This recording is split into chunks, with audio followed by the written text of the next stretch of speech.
Why didn't you think of that? I don't know. But at least that gives us a quorum. I needed to get out of the house. Where's Minky Poo? It's too wet.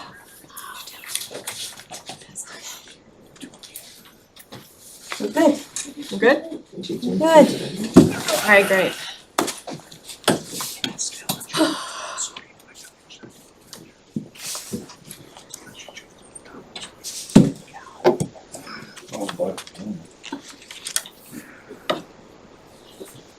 All right, welcome back. Thank you for your patience. It is 6:32. We are back in open session after a couple of items in executive session.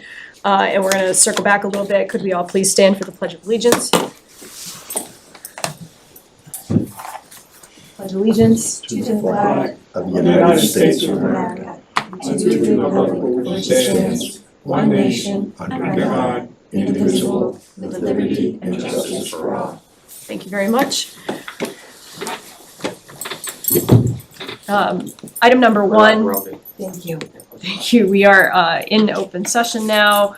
It's actually not an item number one. It's coming out of executive session. Could I get a motion to ratify the memorandums of agreement with bargaining units A and B, the fire and police unions? Ratify and sign. Ratify and sign. Thank you. So moved. Second. Any discussion? All in favor? Second. Whitman, aye. Second, aye. And Dib, aye. And Alex has stepped out. We are fine. Thank you very much. Moving on to number one, could I get a motion to sign Treasury Warrant 26 and 26 PW 26 payroll? So moved. Second. Discussion? All in favor? Mattson, aye. Whitman, aye. Second, aye. And Dib, aye. Thank you. We have two sets of meeting minutes to approve, June 1 and June 8. Motion to accept. Thank you. Second. And is there any discussion or edit needed? Hearing none, all in favor? Mattson, aye. Whitman, aye. Second, aye. And Dib, aye. Thank you. We are on to number two, public comment. Is there anyone here this evening who would like to speak? Please I'm going to say. excuse myself from the board for public comment.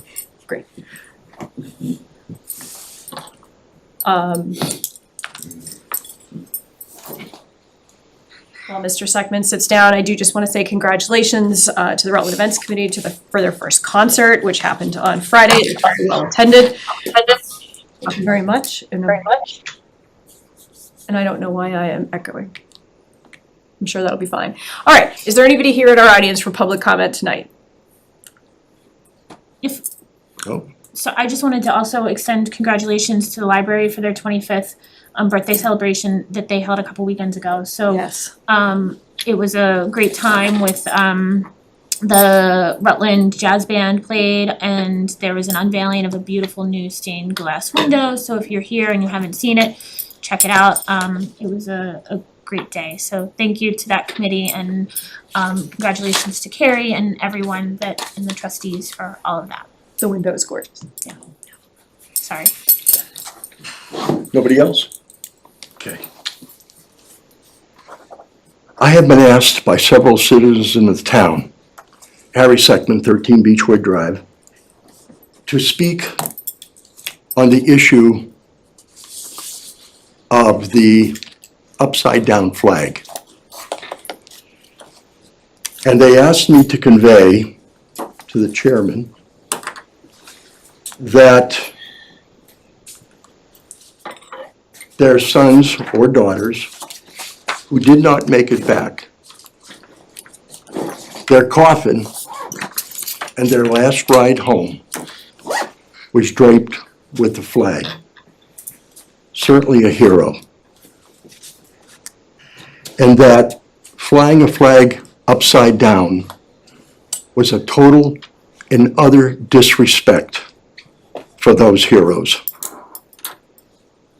And they asked that the chairman, going forward, think, I'm trying to put the words, think about her actions where she is the #1 representative for the town the highest executive person that runs the town, and that she thinks about the town and her actions in situations like that, and how disrespectful it appears. Thank you. Thank you, Harry. Since that statement was made towards the chair, there's also a piece of correspondence about that as well. I will make a quick statement. That flag it's down now, was not the American flag, it was the Betsy Ross flag. I don't think I am sharing a massive secret about my politics, but it was the Betsy Ross flag, and it is now, and has been for a couple of weeks, the Pride flag. So thank you for bringing that up. I hope everybody is having a very good Pride Month. I'll be changing the flag again as of the end of the month, and I appreciate everybody's input. I will say that I would certainly hope that in my role as chair, there is not one veteran or family of veterans who would ever think that something I'm doing at my private home would affect my performance here in this chair. But being as that may, so thank you, Harry. Thank you for the person who wrote the letter in. That is in the correspondence under public comment, and we will move on unless there's any questions. All right, we have a lot of board and committee appointments to do, so that's moving up next. You have lists in front of you. It's in a full folder, so we have our letters of interest, our letters of recommendation, and that full appointment list. Those have been rolling in. Thank you so much to Heather and Tamika for getting those all ready. A reminder as we do these that we do still have a couple that are highlighted yellow, and the board can decide what to do with that. One in particular, so the ZBA, they are not meeting until June 25th. So because they meet as needed, if we do not handle that until after the 1st of July, we are not delaying them in their business in any way. Is there any question or comment about the list of FY, and actually the document says FY 26, but it's, of course, as we know, it's FY 27 board and committee appointments. If there are no questions, we could do it by page, we could do it in full, we could do it individually, however you'd like. I think I know just about everybody on here or have met them, so I'm very familiar with them, except maybe a couple of people on the 4th of July committee. Excuse me, Madam What- Chair, we do have. What's that? I'm sorry, Oh. I thought you were finished. Oh, we have a question from the audience as well. Okay, so we can recognize Tim Narwhal. I didn't mean to. Thanks, Madam Chairman. I apologize. I wanted to, since we're going to be talking with the planning board and I'm handling the chairmanship, I wanted to bring our meeting to order at 6:39. We have Lauren Williams, Keith Tuttle, and myself, and I can't see if Alex Moss is there in person, but with the three of us, we do have a quorum. I'm here, Tim. Thanks, Alex. That makes us a full four on the board then. Perfect. Thank you. So I just wanted to bring our meeting to order so when we talk about, or when we do discussions or votes, we'll be officially on the clock. Perfect. Thanks. Thank you so much, Tim. So, to get back to however we want to break that out, just a reminder again, we've got the ZBA, which is not quite ready yet. And then regarding the planning board, that is a joint appointment. Through the chair, Yep. as I was saying, I know most of everybody here, so I would be very comfortable voting it as a slate. Okay. And are you doing any exceptions to that? Do you want to leave ZBA out, or you want to? No, with the exception that they don't have theirs ready yet. Okay. The other thing is, normally, when we appoint people, we ask them to be here. So we're going to put that aside and not require anybody to be here for the appointments. Is that what we're saying? We changed that requirement, Did we? yeah, like 6-8 months ago. Yeah, I believe Okay. we changed it and said that if anybody if it was known to be a contentious position, that then we might ask them to, the contenders, the applicants, to be in person, or if any board member felt that they wanted to have dialogue with a particular applicant that we could request to have them in person, but otherwise it was Okay. not. So I'm okay with the slate then, with the exception of the, Okay. I was just gonna note, we also have to accept the Earthworks Board because they did not meet. And just a clarification that the 4th of July committee members are not seeking reappointment even though they are listed on there. is there anybody seeking appointment to the 4th? No. Okay. So, Question, yes. on the money. Who was in charge of the funds that were donated to the 4th of July committee? And then now that nobody's serving, what happens to those? Those funds are under the direction of our treasurer, collector, and accountant's office. Okay, The funds will remain, they cannot be used for any other purpose other than 4th of July activities. So they will remain in that account untouched until a 4th of July committee is convened and makes determinations as to how to use those funds. okay. Since no one is, did we have letters in, I looked through some, but I didn't, did we have letters of resignation from them?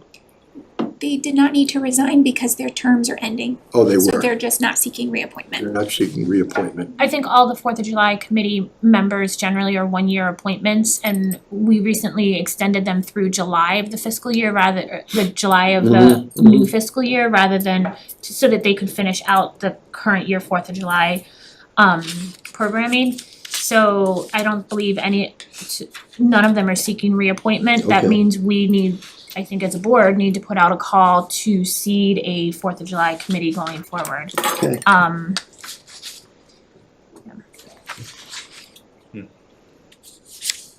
So I guess that would be the other exception then. Okay. And if I have one other, I know you mentioned the Earthworks Board, they don't have a recommendation because they haven't met, do they, can they meet? So attempts have been made to ask them to meet. They have been fully seated with the exception of one member, which would be a representative of the public. Yeah. Unfortunately, they have not responded to requests to meet.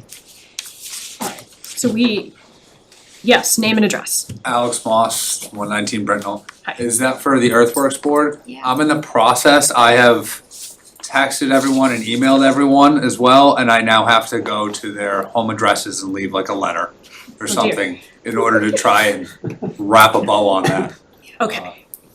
So we're now 4 minutes into this and we have more exceptions, I think, than we thought. So let's try again. I would like to take a look at page 1, which ends with the Cable Advisory Committee. Could I get a motion that includes page 1 appointments as noted with that ZBA exception? Motion with the ZBA exception. Second. All right, and so again, this is a motion to appoint everyone from page 1, that includes KP Law all the way down to the Cable Advisory Committee. If anybody is watching at home, that is one of the documents that's part of the packet. Any other discussion? All in favor of page 1? Mattson, aye. Vote aye. Second, I, And Div I, thank you very much. All right, now page 2 starts with Conservation Commission and ends with Events Committee, because there will not be anything for 4th of July action tonight. So moved. Oh, sorry, Are no, we- this is the Earthworks I thing. was gonna say, are we Oh. accepting or You're right. exempting, whatever Right, earthworks? so starting with Conservation, ending with Events, and removing Earthworks. So moved. Second. Okay, so again, we're doing Conservation Commission, there are 4 people there. I wanna make just that quick note, we have one that is a temporary reappointment, July 31st. That person's term will be expiring, so that was a little bit of a special one. We have 2 on Council on Aging and 1 on Events Committee. Any other discussion? All in favor? Whitman, aye. second, I, Mattson, aye. Vote aye. And Dib, aye, thank you. Page 3 begins with Historical Commission, goes into the Planning Board Bylaw Subcommittee, RDIC, and actually, I think we could Yeah, do do the 3 and last two. 4 together. Yep. So our last half page of page 3 and the final of page 4 are our liaisons, representatives, coordinators, and any professional staff that get appointed. So moved. Second. All right, so that is page 3 and 4 as presented. Any discussion? All in favor? Mattson, aye. Vote aye. Women on. Second, I. And Dib, aye. Thank you very much. And then we will move to the planning board for their additional approval. Madam Chairman, I'd just like to, we've got John Wambach. He was at our last meeting. The planning board talked with him, interviewed him. We gave a positive recommendation. We would like him to be appointed as our next associate member to the planning board. And we just wanted to come with the select board and make that dual appointment. Okay, did we get anything from the planning board in writing, or we just Yep, knew that's that in they your were? packet. Yep, that's in I your didn't see packet, that. I'm along so with sorry. John's letter of interest. Perfect, thank you. And if I may, There it is. I worked with John on master plan steering committee, and so I think John has a good understanding of kind of the planning side and the way some of the group works. So thanks for throwing your hat into the ring, John. So, yeah, I apologize. We do have right in front of me, letter of interest and the recommendation from the planning board. Thank you very much in writing. And John is with us. Would you like to speak, since you're here? Sure. Introduce yourself. My name is John Wambach, 183 Campbell Street. I lived in the town 5 years. I had an amazing introduction to town politics on the master plan committee, and I'd be honored to play a role and learn and gain understanding as an alternate on the planning board. I feel like it's a great introduction. It's just a step forward, and I appreciate the recommendation. All right. Thank you so much. Very good. Nice shot. Thank you. All right, could I get a motion from the select board? So moved. Second. All in favor? Women on. Second, I. Mattson, aye. Vote aye. And Dib, aye. I think planning board needs to. Yes, they do. Yeah. Although Can I get a motion from the planning board, Keith, Lauren, or Alex, for approval of associate member, John Wambach? So moved. Second. A second from, I have a motion from Alex, a second from Lauren. Any discussion? Seeing none, I'm gonna do a roll call vote since we've got Zoom, so I'll do Lauren Williams, Aye. Keith Tuttle, If you can hear me, aye. yes, Alex Moss, Aye. and Tim Narwhal, aye, 4-0. Thank you. Thank you. very much. Just make sure you get sworn in with the clerk's office with either Ben or Anita, and then you're good to go. Okay. Thank you. Oh, Alex, would they like to adjourn? Don't leave yet, Alex. Would the planning board like to make a motion to adjourn? Is there any other, let me ask the board why I've got them here. Is there any other business on the select board agenda like the board would like to stick around for? Before I take a motion? I don't see anything as I scroll down quickly. You are obviously welcome to stay with us, but no, I don't see anything. It was, okay, great. I just want to make sure of that. Okay, I'll take a motion for adjournment. So moved. Lauren moved. Do I have a second? Second. Second from Alex Moss. Any discussion? Hearing none, I'll do a roll call. Lauren Williams, Aye. Keith Tuttle, Aye. Alex Moss, Aye. and Tim Narwhal, aye. I'd like to thank the select board for letting us be here, and with that, I will close out the planning board at 6:50. Tim, please give our best to Norm. I will. He's, we need him back. I need my wisdom. Okay.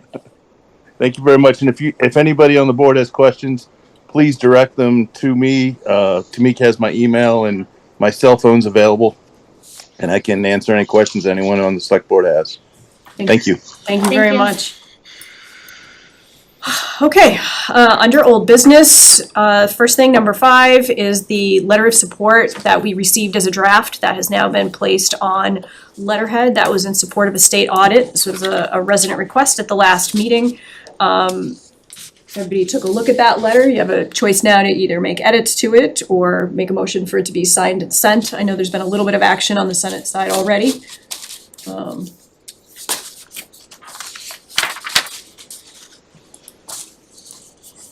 I will wait to hear from you.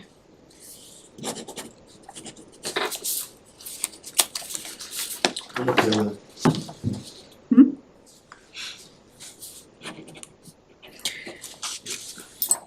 Okay, we also can take no action this evening, so is there a motion to sign and send as presented, or to edit, sign and send?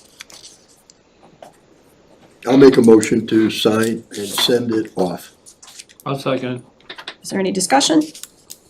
And everybody's happy with the way it looks? Okay, all in favor? Matt's and I. Would I? I'm gonna, Second I. Divide, great. Moving on to number 6, that was our goals. So the last meeting, and I don't wanna spend a ton of time on this. This is obviously a work in progress, but we did come up with what I think were 5 sort of strategic areas. Number 1 being communication, number 2, finance, number 3, capital project and debt, number 4, general regional activism, including our elected officials and education in particular. And then number 5 was our people, support to our staff. I will say for number 5, we're starting that tough tonight with our MOAs, with our union personnel, some of whom we are going to be losing in the next couple of weeks, and they will be missed. Under those strategic areas, did anybody have some very specific things that they would like to add? So that would be our next step. And I think we talked last time about how under each one, we might have things that we are able to do immediately. We might have things that we can maybe do after a special town meeting or within it, or work towards the annual. And there might be things that are more goal oriented that we just don't have the money for right now, and that's okay.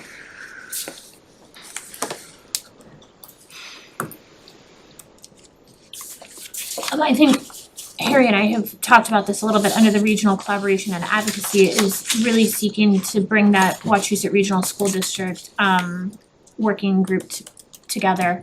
There should be a draft policy somewhere because the board a year ago, approved it to go to the towns, the other 4 towns, and it never made it. So I can take it if the board wants as the municipal rep to the for the collective bargaining for the district, or if there's another member that wants to take it, or a town administrator or whatever. It just seems to have gotten stagnant. It was something Austin put together right before I think he left on paternity leave, and then Just kind of. it just never picked up again. Okay. All right, so yeah, definitely adding that. There's a draft policy somewhere, that sounds good. I think, we heard from our elected officials last meeting that the governor is gonna end up seating a reboot of the Foundation Formula Committee.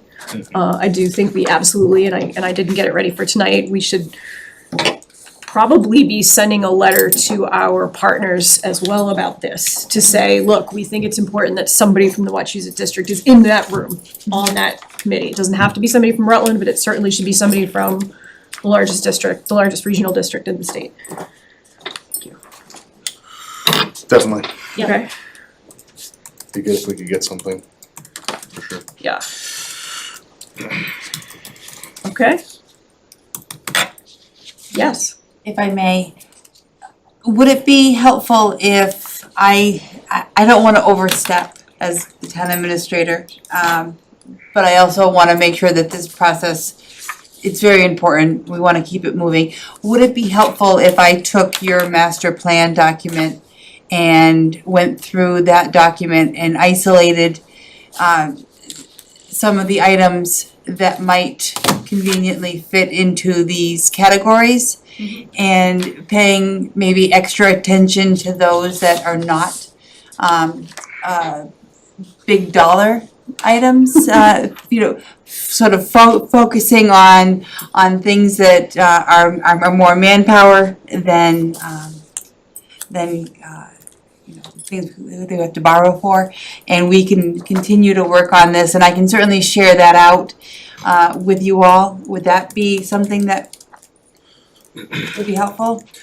I mean, it would give me a good opportunity to get involved in the master plan document itself, and perhaps populate this document at the same time.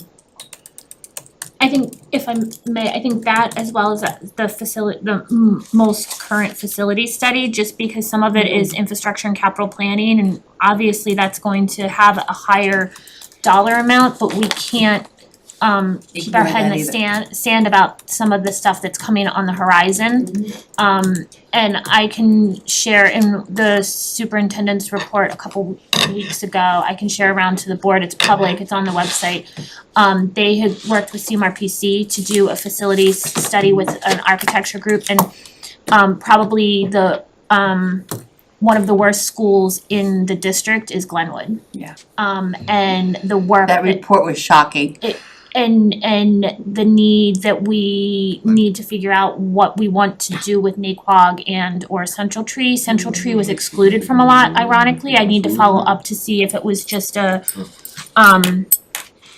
miss on that or not, but I think we need to be cognizant of that piece as well as our municipal government buildings as well. And that might fit into several categories, right? Public engagement and transparency, as well as your infrastructure and capital planning. And so I think I'd like to sort of target some of those, because I do think that they will actually fall into multiple categories as we try to work through our problems from different angles. Different angles.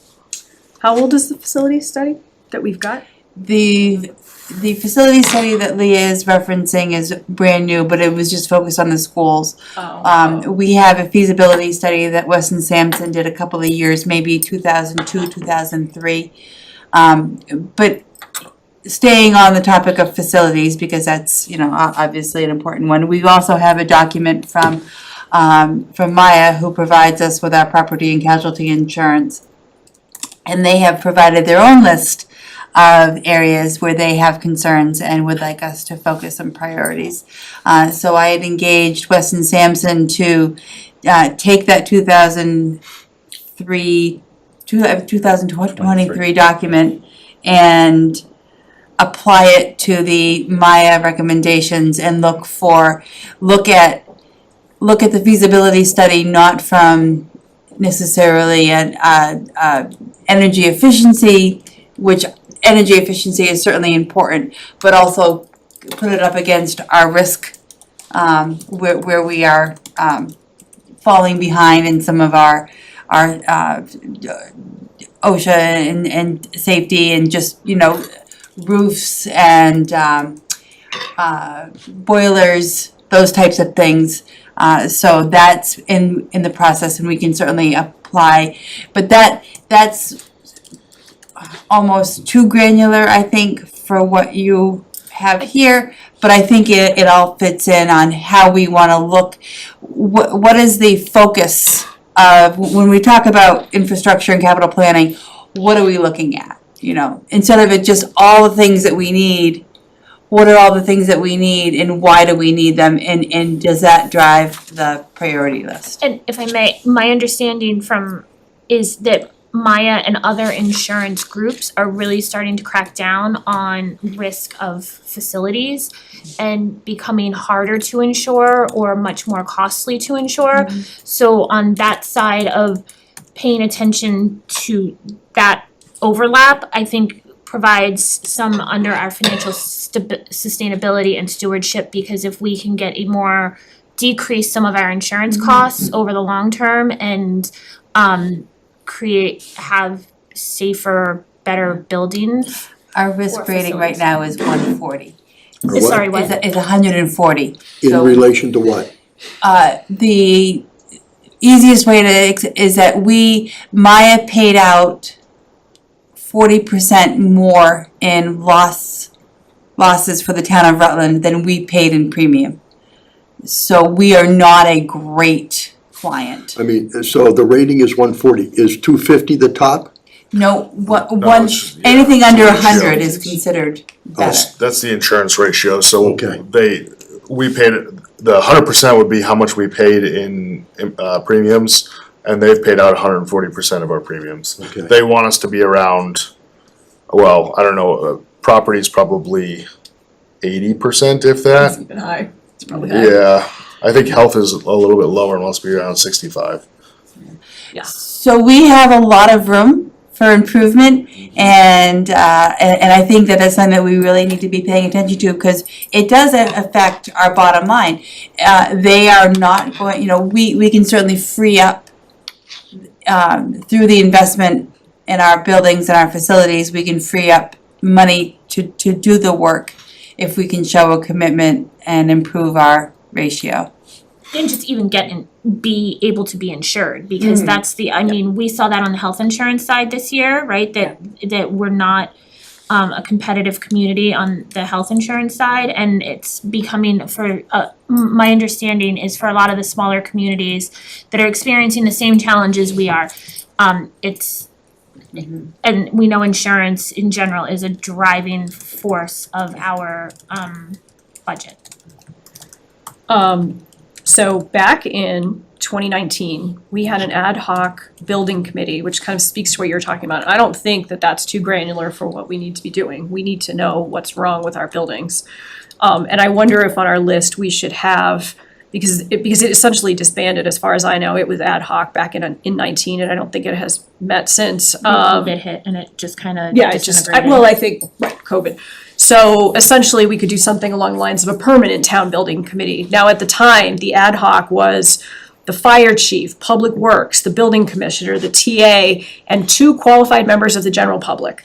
And they would meet and essentially work with somebody like Amaya and with maybe Weston and Sampson or whoever, CMRPC, and give us solid snapshots of our building envelopes and kind of keep that going. So this would be a permanently seated committee that would then come back to the select board relative to the maintenance and management of our buildings. At the end of the day, we do not have the staff, the professional staff to do this stuff. We rely so heavily on our volunteers, and I think we do have a lot of very qualified people in town who could do work like this.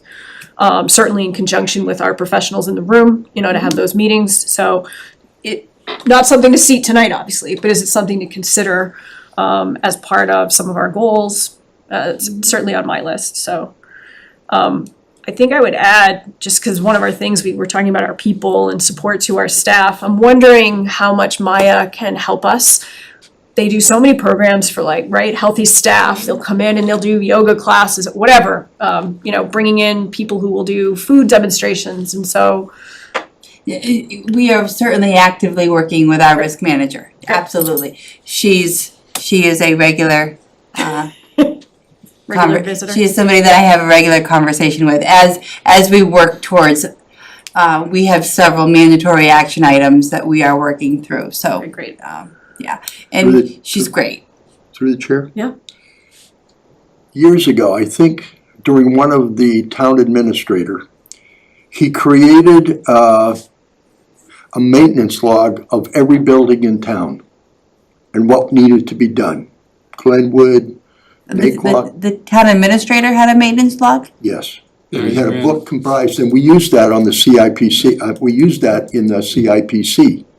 Okay, Okay. let's find it. Yeah, let's, So if I have a copy of it at home, Yeah. I'll make sure you get it. If not, they should have, because that's where a lot of our prior recommendations came from. Wouldn't that just be the Is that facilities? Yeah, Facilities? It's like, I don't know, 60, 70-page document at least. Yeah, Yeah, that's the facilities. I have a copy of that too. I think it's a facility study. Yeah, the Yeah, facilities the study. facility stuff. That's gotta be what that Okay. is.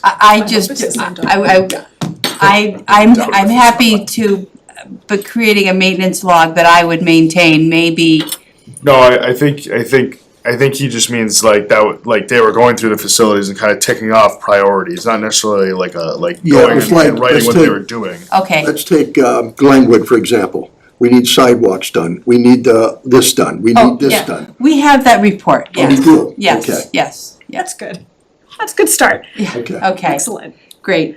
Um, Okay, So, I mean, we're jumping around, but really, right, this was that goal of getting down below our strategic areas, that's fine. If I may, one of the goals from previous board iterations, obviously now with the budget the way it is, it's not going to happen now, was to bring a piece of facilities under DPW specifically, so that there is a more concerted DPW specific facilities to yes, manage a lot absolutely. of this, even for the some of the more day-to-day maintenance routine, and not even so routine, but the handicap ramp at the Wood Studio always needed a lot of attention, and just to have a better handle on all the buildings rather than the building stewards doing it, because a lot of times the building stewards aren't necessarily facilities people, so they don't know what to look for.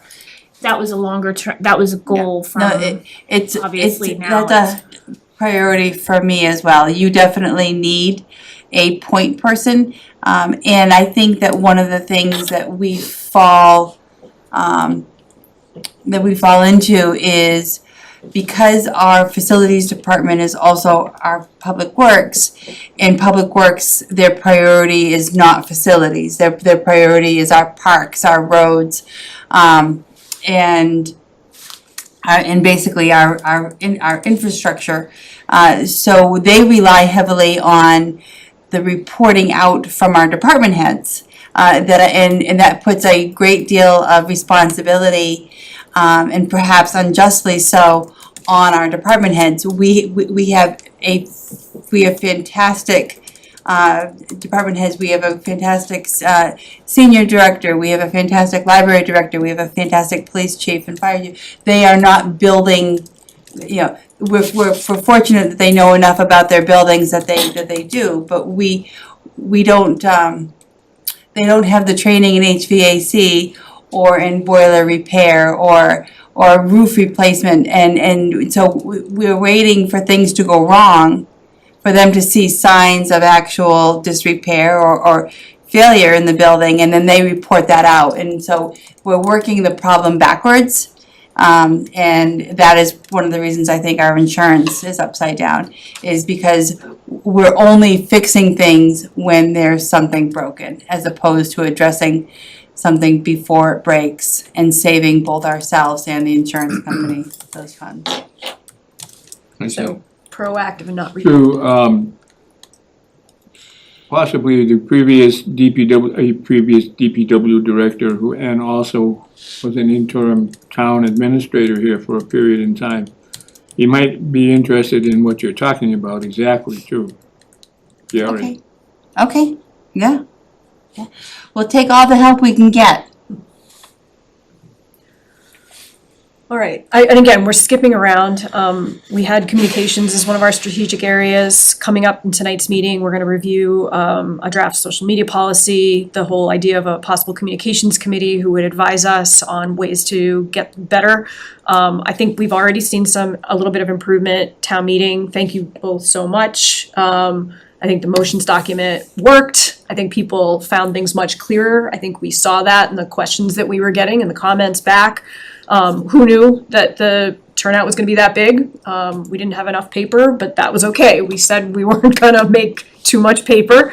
So it was a first go at some little improvements, and in the fall, it would be nice to try maybe a warrant info session that includes the moderator, which a lot of other communities do. Actually, Roger, our attorney, is a moderator in another town, and he does it in his town. I think that would be great. People would get to know Randy a little bit more outside of the meetings, where sometimes that can be very overwhelming for people who haven't done it before. I think relative to communications and then kind of jumping into finance, I don't want to not comment on the fact that we did have a town meeting that voted 2/3, basically. I think that was about the vote to support the non-binding citizens petition. And does this board have any thoughts moving forward?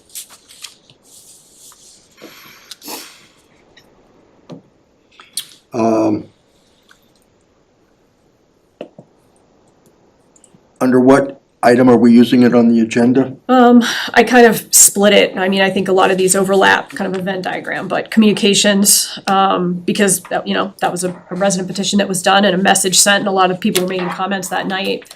In addition to our finance, which we can't not have finance be one of our strategic areas, for sure. As far as that citizen's petition is concerned, I really don't have an opinion at this time.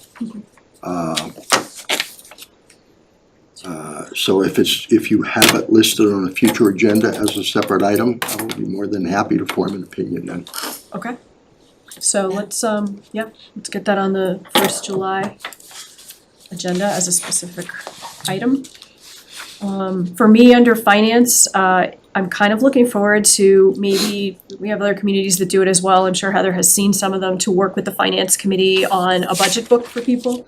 And basing it really off of the documentation that got put together for this last meeting, annual town meeting. I think it was amazing, and I think we can, you know, essentially call it the budget book.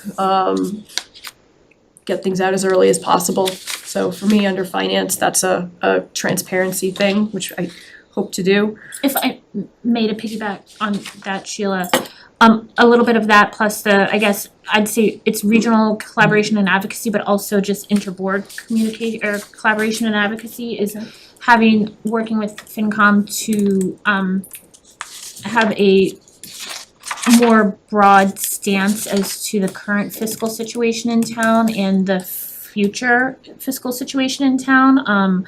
I know there's been a lot of ask, and many other communities have FinComs who at town meeting, during the reading of the reports, the annual town meeting, the reading of the reports, will give a small presentation, just kind of, this is where we are this year, this is how we're finishing this current fiscal year, this is where we're looking at the current upcoming fiscal year, as well as kind of the first nearer term future. And I think there's been a lot of resistance to that, and I think as the kind of legislative advisory group to town meeting, there's a lot of value to hear it coming from a FinCom perspective and not just a select board perspective, if that makes sense. Yeah, I think, I'm guessing, you know, some finance committees have professional staff that support specifically them. And it's not really something that we obviously have the hours for, Right. so, yeah, we're gonna have to see if that's something they could even get volunteers to help them with, which of course gets back to communications committee and whether there's people who are tech savvy enough to kind of take the information that FinCom have and put it into a nice deck. That sounds great to me. And a couple years ago, I think there was an online budget book that Yep. was done on the earlier side, and obviously those numbers are Yep. changing as it goes, But if the framework was good. exactly. Was there a budget book online? Yeah, Yeah, I also created one, yeah. okay. I don't know, like, it probably have to be updated and No, right. adjusted and changed, But if the structure was There good, was we something at there. least have that framework in place, that would be great. Uh, I have a question about capital projects and debt, which kind of goes along with facilities. Is there a project that anyone on this board wants to work towards? And again, understanding that we are in financially dire straits, but the town is still here and we still have to keep looking forward, and I don't know what was coming up next on the CIPC's list in terms of a major project. I can speak to that a little. Yep. I think Public Works, through all the years that I sat on it, and the years that the members currently are sitting on it, I think we have been really restrained in the budget and everything else from being fair, if you will, to the DPW. I mean, we do things like, you know, multi-million-dollar fire trucks, if you will, to, you know, they ask us for a $40,000 used front end loader and we can't give it to them. So I think we need to take a serious look at the capital needs of the DPW. And that's just coming from sitting on that committee for many years. Okay. Another one that's probably, and maybe we've taken care of it pretty good, that's been kind of a lame duck, if you will, because of the needs, is the library. That was probably the second one that I saw that we really need a lot taken care of. And then, of course, you get into your buildings, which is beyond that. I mean, you can check with CIPC to see what, but in my years, that's where I think we disenfranchised them in terms of making sure they had the proper equipment to do the job they needed. Thank you. If I may, if we're looking for kind of a bigger facilities type project, I think always in the back of my head is what's happening on the school side, but for me, I would really like to see some sort of senior center and or recreation co-dedicated separate wings with a shared kitchen space or something of that nature, because I really think the building on Glenwood does not service our seniors to the ability that our seniors deserve. The acoustics are terrible, and that's not something that can be fixed. I mean, we can fix the bathroom situation and we can fix a lot, but the acoustics are really not. And to have something that's truly accessible, kitchen to bathrooms to everything, I think is something that I would love to see. And I think there had been a lot of funding available. I don't know if there still is. I know it comes and goes sometimes, but. I feel like that was talked about quite a lot, and I feel like it got paused in any kind of conversation because there was constant conversation or just communication, whether there was anything, that was actually gonna happen, but there's been obviously a lot of conversation around a new building. So I recall there being like, why would we put in a kitchen or put in work into a kitchen if we're gonna replace the building? I don't know how close we are to replacing the building, obviously, that's a much bigger situation, but I think we just need to be smart around the timing of these things and make sure we understand if something's gonna happen, when it's gonna happen. Could be 10 years out, and therefore it's, Yeah. making those changes is good, but I think we just need to go back to, from a facilities perspective, I think we really need to work within the master plan and the facilities document that was done a few years ago, work between that, CIPC, and all kind of get on the same page of what's the priorities and what can we do with the limited funds we have. I agree with Leah on the senior center. We haven't had a major construction project since, ironically, Glenwood, and the fact that it's top on the list from that survey is just, oh my gosh. And that's a tough sell. It's certainly a tough sell after you've lost an override vote and you're probably looking at another one. So, but I do think at some point we need to very seriously talk about a senior center and and prepare the town for a vote that might not happen for 3 years. I will say my other thing would be, and Heather, this is like a pet project. If we could get grant funding in particular, it would be the top floor of our community hall. That is verging on a 100-year building. We're getting closer and closer to that. And we have a completely unusable top floor, which is gorgeous if you haven't been up there, because it is not ADA accessible. It needs really, at the end of the day, relative to a lot of other buildings, only minor repairs. I mean, I'm not saying it's perfect. I know there's floor issues and all that, but what it really needs is access and an elevator to the top floor. It's something we've looked into a few times and we've walked away from it. It's probably a situation from a money perspective that it needs like a capital 1-year exclusion. And the fact that we now are sitting in a building where, thank you to the trustees for still allowing us, the select board, to meet here, but, a lot of our other local community groups are now losing this space because of access issues. And so we really need to, I think, get our space back, and that's one of those buildings. So that's certainly on my list for capital for at least a smaller project relative to and with Harry's too, right? Public Works trucks, I consider capital exclusion projects versus the senior center, which is a massive, do the study and all that. And to your point, I know there's a number of plans around that show different iterations and options for making that top floor accessible. And they obviously are a few years outdated, but they're post-COVID, so they're not so terribly outdated. I mean, 5 years, so I'm sure everything has increased, but there's options there, whether it's a lift or a elevator with a small or addition or something. All right, I had a few things for our people. I'd like us to make better effort at recognizing milestones when they come up for our employees that are with us, and maybe even doing some team building and using some of our local businesses if they were willing to kind of collaborate with us. Perhaps, and talk to Heather, allowing some of them to go to, if there's any free professional development out there and they can afford the time. I think those are things that we can do to help keep our staff in a decent place while they're here, despite all of our challenges. Is there, we can keep adding to this. I'm gonna have this, this is a working document, live document, so is there anything else tonight? I think under finance, and it might be under a couple other aspects, is, and just an overall, I think that given the financial situation, I think unfortunately doing more with less is gonna be the kind of motto for the foreseeable future. How that is and how that works and what that means, I think is obviously something we need to discuss over the coming however long, we need to manage through this. A big portion of that, or a big part of that, might be just looking at what's possible for regionalizing services or whatever that can possibly happen.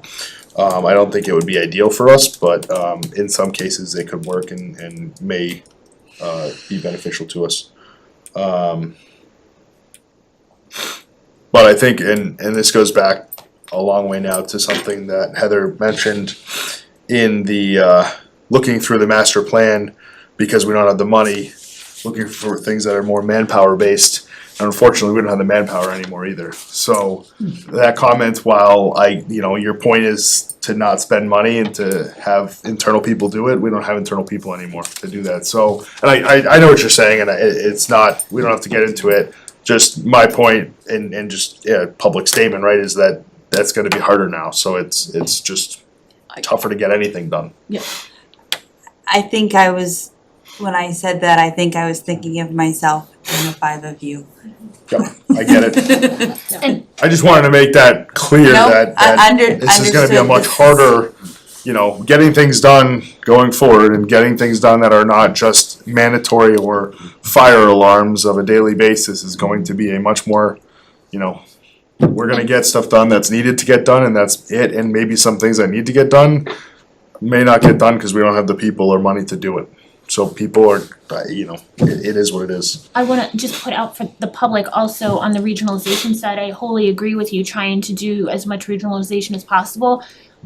It's becoming harder and harder also for communities to regionalize, especially when they have track records of not supporting the funds that cost for the regionalization, because communities that consistently do fund don't want to risk being partnered with Right. communities that don't fund, and so that's Yep, and it's a challenge. a Yep. challenge that is another challenge that we will encounter. I don't wanna walk away from it though because of it, but I do, it's clear we're gonna have to rely a lot on volunteers for the foreseeable future for a lot of this work, Okay, I think one of the things that we've got to take a serious look at is getting a town planner, getting them in here and getting them moving on getting some things done.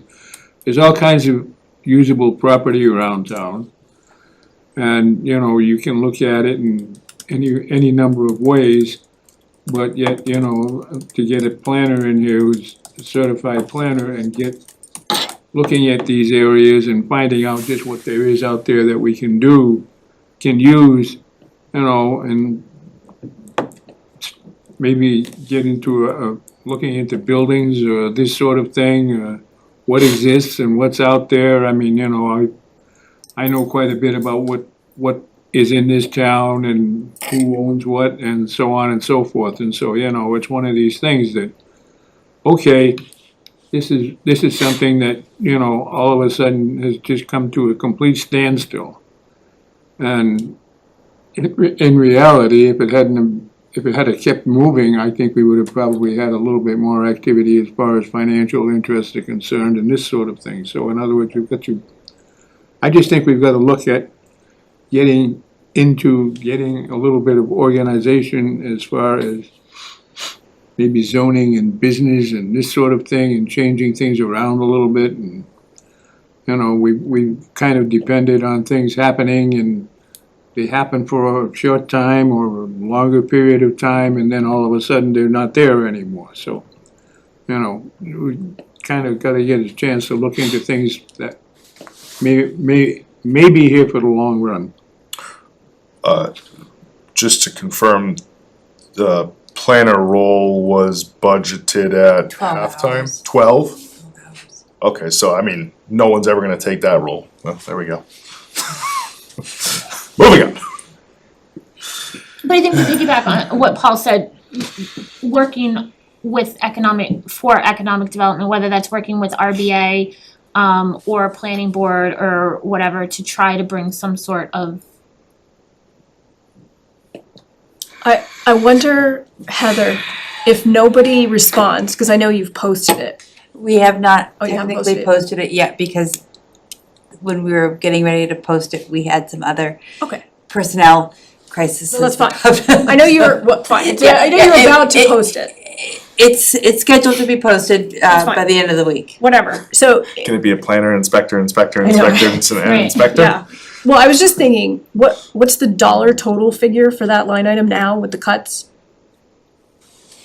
Doesn't, it's fine. It's gotta be give like me- 20 Is it grand. 20,000? Yeah. Yeah, My- 25. I guess my point is, if no one replies at that 12-hour figure, we could look at doing it project-based and come up with a project for a planner that we would contract That's a good for a idea. dollar Yeah. figure flat. Yep. That would make far more sense, and it would get, cause to your point, who's coming in for 2 days for 6 hours a day? I don't, Yeah. We have certainly worked with CMRPC to find opportunities to Yeah. regionalize that position, to share services.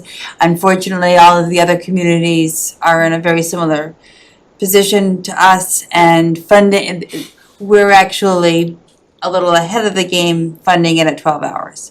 So that's so sad, okay. it is so sad. It's not, And okay. not to go further on that, but like, even if you were to consult on that, you maybe have 100 to 150 hours for the year.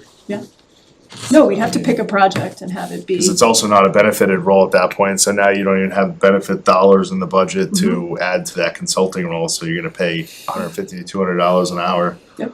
At 25 grand, it's gonna go real fast. real fast. Oh, Sure. sorry. Am I allowed to, can I You make? absolutely are. Well, first off, I think that there could be creative ways around this. I think contracting is expensive. I think 12 hours a week is expensive, but I do think like, just thinking, just it being being negative is defeatist. That like are there any, would there ever be any options to like lump that into like a master's degree program at WPI for like, you know what I'm saying, like Like, college credits, course credits? I mean, there are like, we're a small town, right? Like an internship. Regardless, we have to be frugal. Like, it could be a stepping stone to a full-time position somewhere else, like, things like that. I think you could, That's a great idea. you could find creative. We have creative such ways. good. It is hires. needed, but that is not a lot of money, I do agree. And I know Clark has a very strong public administration Yeah. planning group. But I think in years past, there has been outreach to the local universities, and there hasn't been much bait or response. Not to say that we shouldn't, to your point, keep Yeah. trying, and especially if it's a little bit more targeted and we can fund something at 12 hours, maybe Right. that's something that might be more attractive to a student that has hours or something, Yeah, I a don't master's know. student or something. We have $21,020 to spend. All right, Yeah, it's not zero. Not zero. I mean, that's a full-time internship, If you're going to school. 20 hours a week I internship. mean, yeah, all right, thank you. I think that's It's a good great. idea. Yeah. but to Paul's point, I mean, there's assets, like there's assets, and what, like, are they like buildable assets, like are they worthwhile assets, like things like that? I mean, and even just having somebody look at those things and make a recommendation, I think could be super valuable. Yeah, thank you. Okay, spent a lot of time on this tonight, thank you. I do think some of these things, we have action items tonight, so we're hopefully gonna move in the right direction and get done as much as we can under, as we keep saying, challenging circumstances. I'm gonna, unless anybody has anything else, I'm gonna move on to number 7. So secondary meeting space, clearly with the loss of the library for so many of our groups, it's time to start looking at some alternate locations, and much as I would love to see the top floor of Community Hall finished tomorrow, that's not happening. So, I know, at the community center, the hours have now been posted for July, which are reduced hours. Is it time to have that conversation and open up that building, which I believe, now that the ADA work is complete, is no longer a building that we'd have to say no to? And it was unacceptable for our seniors, and so, right?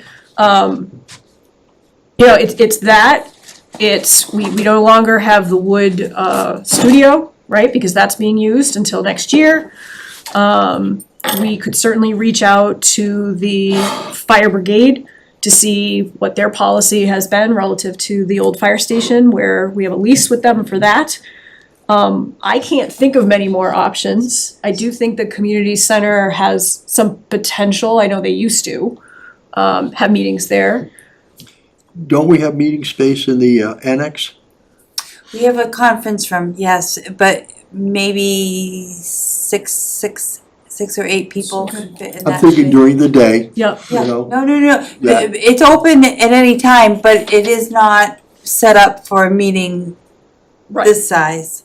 Or even No, it's tough no, for no, I'm planning board thinking small meeting. committees, Yeah. if Yep. they need a place to Yep. meet. Yep, Yep. that's a good one. So I think, going back to the community center, we do have a new earmark, that potentially some funds would be available, to do some improvements, to create the to put in some of the technology, that we would need for meeting space. Talking I about the knew senior that- center? They do have Community that, center. Community center. they do have that big room there as you go in Yeah. on the right-hand side, so that's pretty decent for meeting space. Yeah, So, I mean, I'm all for creating extra spaces, but I feel like if we were to use earmarked money to create meeting spaces for committees in the senior center, we might get torn apart for not using that money in the way that it really should be used. Just throw that out there. I agree. It would have to be projects that are beneficial to the building's users across the board. It would have to be beneficial to the Right. senior users, for sure, 100%. Okay. This money did not come with it, so the last earmark that they received was specifically for ADA work. Yeah. This earmark does not have a designated use. I agree, it has to benefit the building, it has to benefit the town and the users of the building. Yeah. Yeah, I mean, we even said it tonight about the needs for the senior center, community center, however Yeah. you wanna. Yeah. So to use earmarked funds for something, it just feels a little bit like No, that's not a good idea. No, it would have to be good for the entire building and all of its users, 100%. Right, You know, I'm sorry, I'm not quite sure what I said that was not right. I don't Just so I don't move forward, I don't think you, With- no, No, you didn't just say general anything. statement. okay, Nope. yeah. Yep. I wasn't planning to use the, No, I just wanted to clarify and just make sure that, no. The funny thing, We're I mean, good. okay, you could throw a lot of money at that building and it would. yes. Oh my Which is gosh. why I made the earlier comment Yeah. about like, should we be putting money into Yeah. that building if we really need to have a new building and. Well, But, so we are going to have to make some decisions about what we're going to use that earmark money for. Yep. So that's something that we'll definitely have to engage with all of the, yeah, perhaps, I know when I first started, there was a conversation brought forward by the board that you didn't have a use policy for that building. That there had been a lot of conversations about it in the past, and I don't know that maybe this is a time to, okay. You said something about tech, and I'm sitting here wondering if a big screen like this with a setup that could run classes for seniors, remote classes, right? You know, we would be able to use the tech for other things, for evening meetings maybe, but to be able to bring in Movie health and night. fitness classes, movie nights, movie days, movie whatever. Well, Yeah, I that mean, might- I hate to say it, but if we're not gonna be able to use this space, then shouldn't we just reclaim the tech and the equipment in this and move it? I don't know how easy or how possible that is, but Well, we get to use it. We're the only ones. And I don't know what the agreement with cable, because yeah, I mean, we'd have to look Cable into that. space It- and- it's just instead of spending money on that, can we reuse what we have if we're not gonna be able to use the space? 'Cause I It's also, gonna go to waste if we're unable to use it. Well, at one time, I put together a plan and a design for downstairs in the community hall that had meeting space and also a space for cable to set up and do recording and send it across to here to broadcast. But at any rate, neither here nor there. The plan was put into place, and I'm not sure, I know I've got copies of the diagrams that I drew, but at any rate, now the town clerk has taken some of that space at least to build a retaining area for her election equipment, so Okay. that's kind of out the door too, but. Yeah, I mean, we definitely used to have meetings in that basement. We used to have meetings in the wood studio. We've had more meetings here. We've lost all of those spaces, so it's time to get creative again. So yeah, I think if the board is okay, Heather can start that process of reaching out to our council on aging director, work out that, make sure that schedule is there. Try to figure out what we can do as far as access and things like that. I think we have a lot of boards and committees right now that don't really have a home, as far as I can tell, and that's a problem. Is there any space in the upstairs section of like DPW building? That's accessible. The only, if I may, the only room I think DPW has available is their meeting room. Yeah. If Yeah, you that's- walk in on the I've never been left-hand in side, that there's, building. On the left there's a side, little that's- yeah. conference room on the left-hand side that Yep. might hold 6 or 8 people. Yeah, So similar You know, to. similar to the one in the annex. And then what about using the schools? Is that not? I think they charge us at minimum a janitor's fee, at minimum, I believe. Yeah. I don't know, Some of the scout troops have met there, but it's been a lot of hoops to get through in terms of timing, and it's gonna be a tough sell on town meetings that need to be Yeah. televised and, and I don't think a lot of the schools, Glenwood might have more open classroom space than Naquag, but otherwise it's generally the gymnasiums and recreation generally, I mean, the libraries. right. I mean, we could try. If I may, one of the concerns that's been expressed by our boards and committees is loss of professional staff while also perhaps no longer having access to meetings being recorded or live streamed for them to refer back to help with minutes or transcription or things like that. Yeah. And also the transparency with the public that there are things we may not be able to do, which would require the board to update your remote meeting policy, which currently requires certain boards and commissions to be recorded and accessible to the public. But yes, cause I was thinking of this also, but also there, I think there must be ways to at minimum have Zoom, the audio is not going to be the greatest, but at minimum have Zoom recording going to go back to refer. Whether it's a town Chromebook or somebody brings their personal Chromebook or something. Yeah, I think there are some groups that can do that with no problem. I think there are some, if there wasn't staff help, might struggle with that a bit, especially if they have to be the one that signs in and hosts it. Okay, We've sometimes run into challenges. Some groups are more comfortable with that than other, all right. if that makes sense. That is a problem we're just gonna have to solve, because I have to say, at least for me, we cannot go backwards when it comes to accessibility to these meetings, and having them on Zoom was a fight years ago, and it was COVID that actually pushed us over into making sure that they were accessible to people, so. So I understand solving problems, but I think to Alex's point, we don't have any more staff. No, So, I wanna solve the problems also, but I can't, we can't,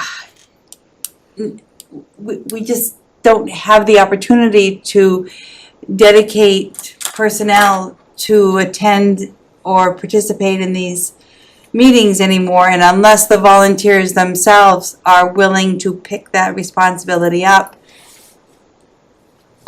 That's 100% where I was headed. Yeah. My solving of the problem is They have- whatever somebody needs to learn, we need to figure that out. If it's Okay. me doing, I don't know, right, Respectfully, this is changing next Wednesday though.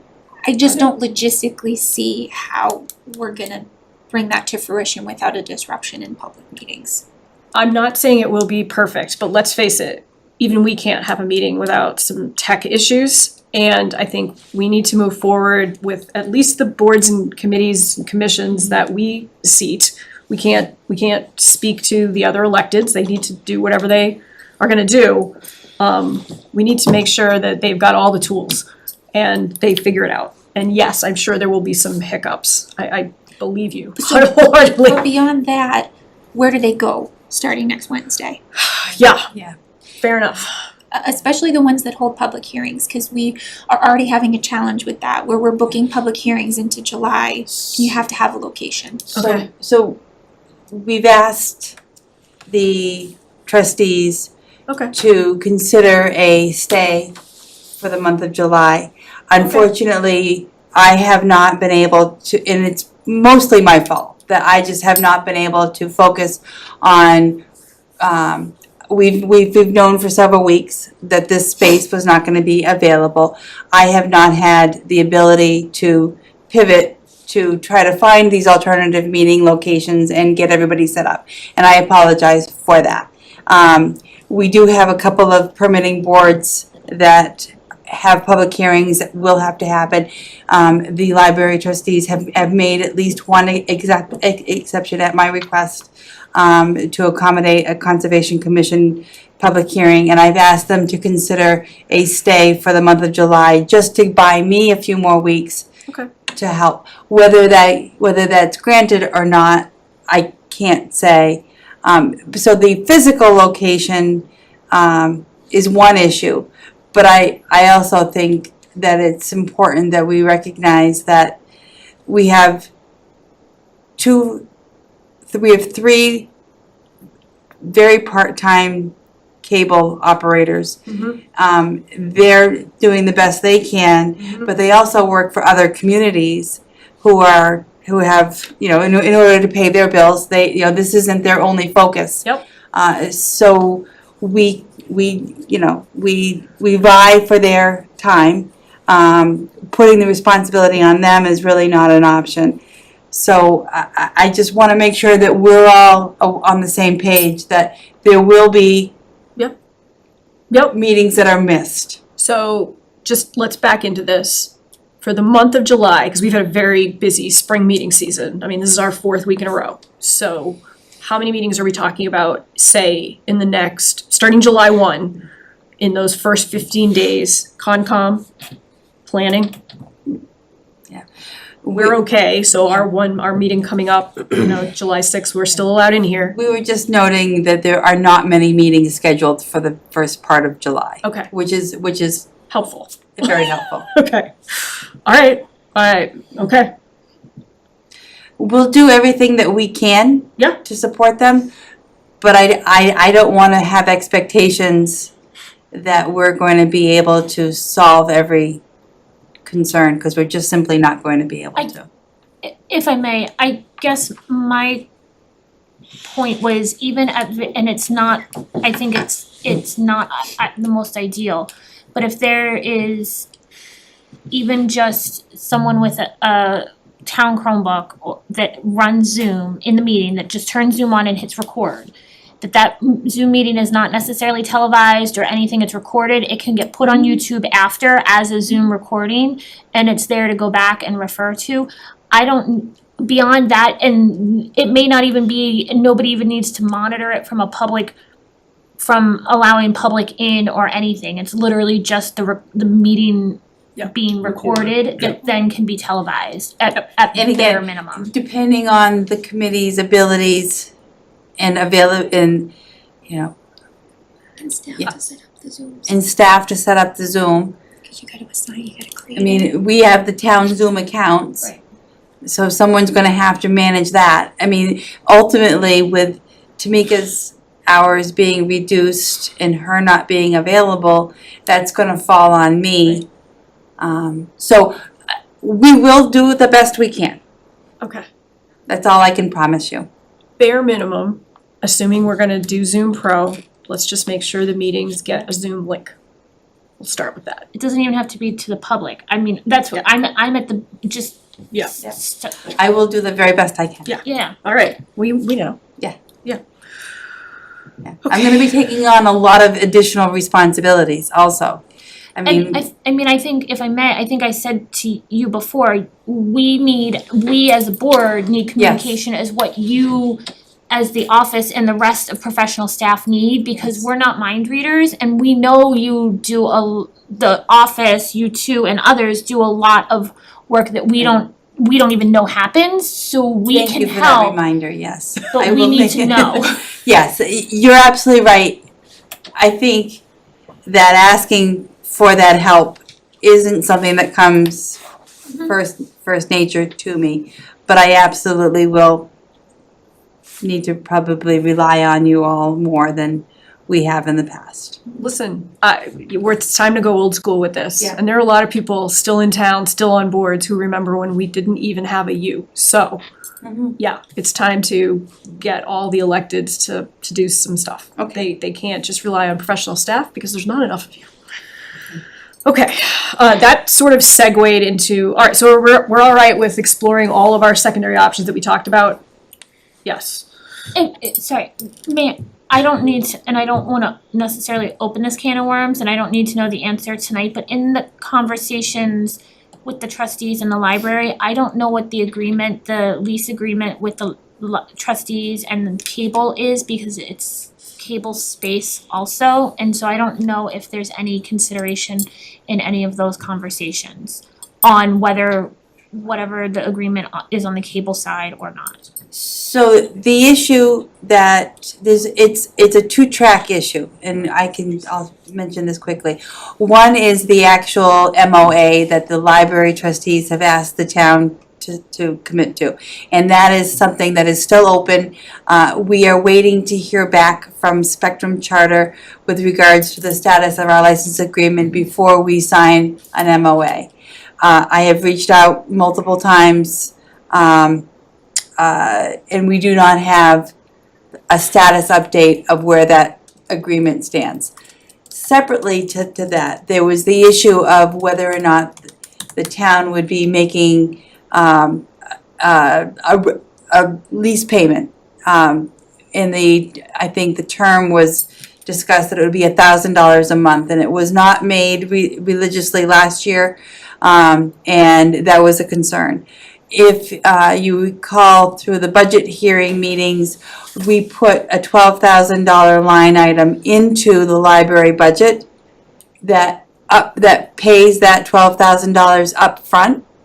And it is a capital line, so they have $12,000 in that budget that was not previously included in their budgets.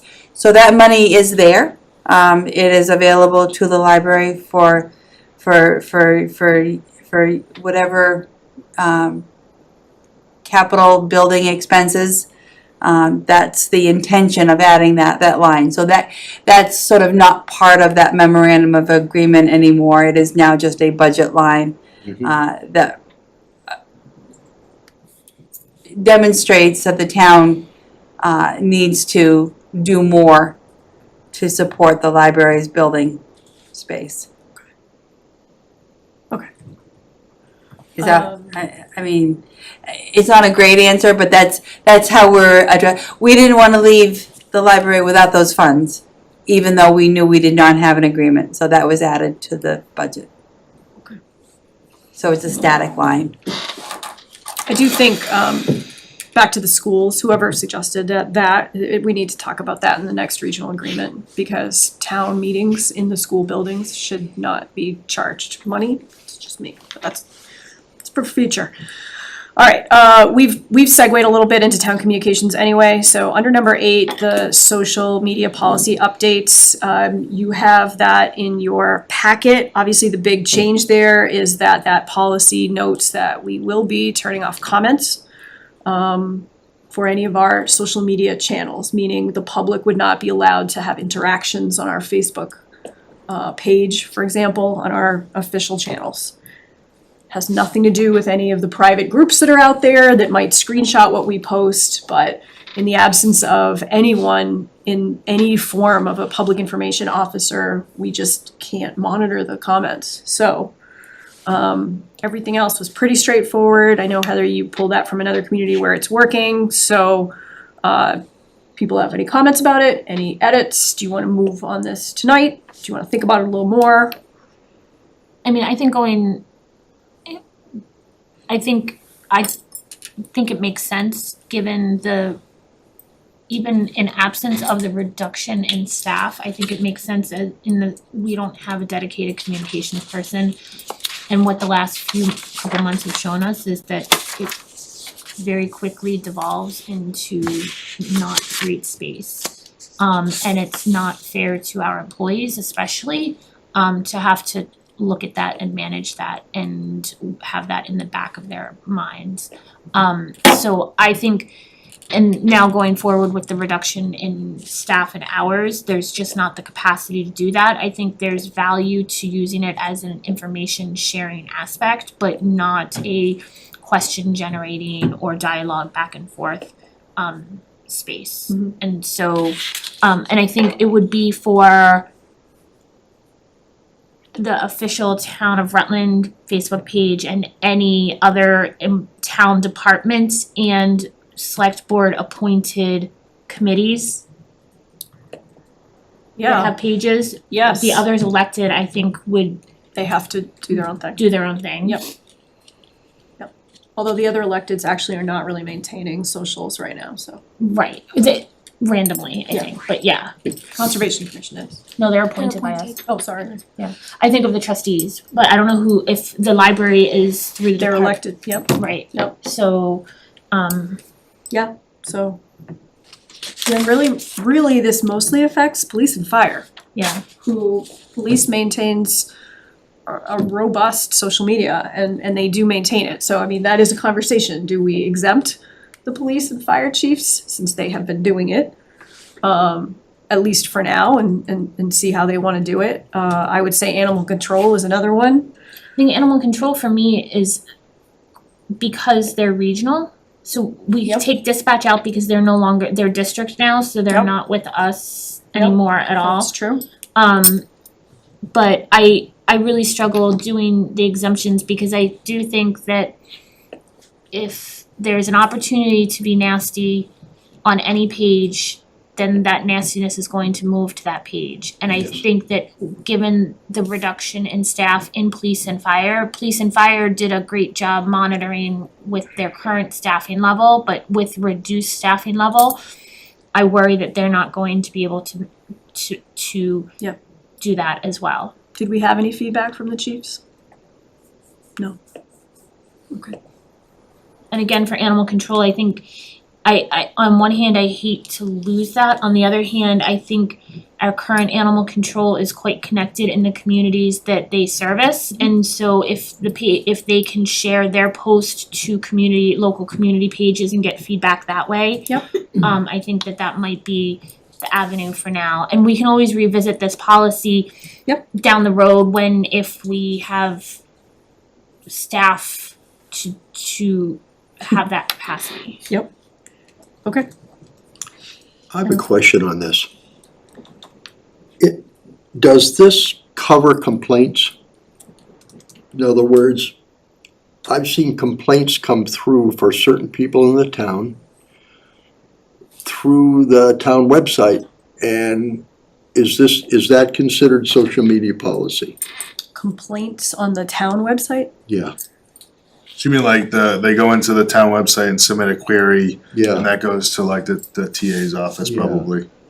That should go through proper channels, not through there. Yeah. Yeah, I don't consider that, I personally don't consider that social media, I don't know other people's. Okay, I mean, I would say it's just like the police who very clearly have on all of their social media that if you have an emergency and you need help, please don't post on Facebook about it, call 911. So I guess I would maybe say it's about like that. or don't send it through the town, so it becomes a complaint, so to speak, without being a formal complaint.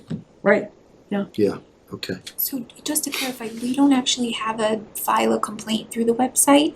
It's usually just folks that look up the Yeah. email address of the board or the town administrator and they send it through Which the is email fine. channel. which Yes, is fine, we're just it's very saying different than a than this, Facebook yeah. private message is not a complaint, Right. that's all, yeah. But should we even allow that? I believe Tamika has We said don't that have we that don't even feature. have private messages turned on. So once Okay. we turn off comments, somebody Yeah. won't be able to make a complaint. Okay. Yeah. All right, so we have a policy here. What do you think? I would move to adopt the social media content and commenting policy as presented before us. Second. Okay, any more discussion? All in favor? That's an aye. Oh, would I? Wait a minute. Second, I. And Dib aye. And as Leah noted, you know, if things turn out to not work the way we wanted them to work, obviously we can revisit this. For letter B under communications, that's the Communications Advisory Committee, second reading, so that you have in your packet, that would be as at least suggested with the charge, total length of 3 years, and we would stagger the terms, 5 people, and they would essentially be advisory to this board. I think at the time I first presented this, there was something that one of you, possibly both of you, expressed concern, and I would certainly take that as a friendly edit. And it was in regards to content, where we wouldn't probably want to put a committee like this, at least for now, maybe we do, a volunteer committee in the position of doing the social media posts themselves. No. I think if I may, the other concern was access to the website. Right, and actually I took that as the same thing, Oh, right? okay. So we would not be giving this committee access to make their own changes to any of our socials. I mean, I guess, So would this communications committee be accepting input from various organizations within the town structure and then promoting this information? They would be coming to us to make suggestions. And then in possibly giving us a plan to move forward and saying, well, here's what we're hearing, here's what we think people would like, and here's how we think you could actually activate this. Okay. So I would say if you're looking under responsibilities for number 3, assists in the development and maintenance of the town website, that could certainly be rephrased slightly, assists in the. Yeah. Makes recommendations instead, something like that.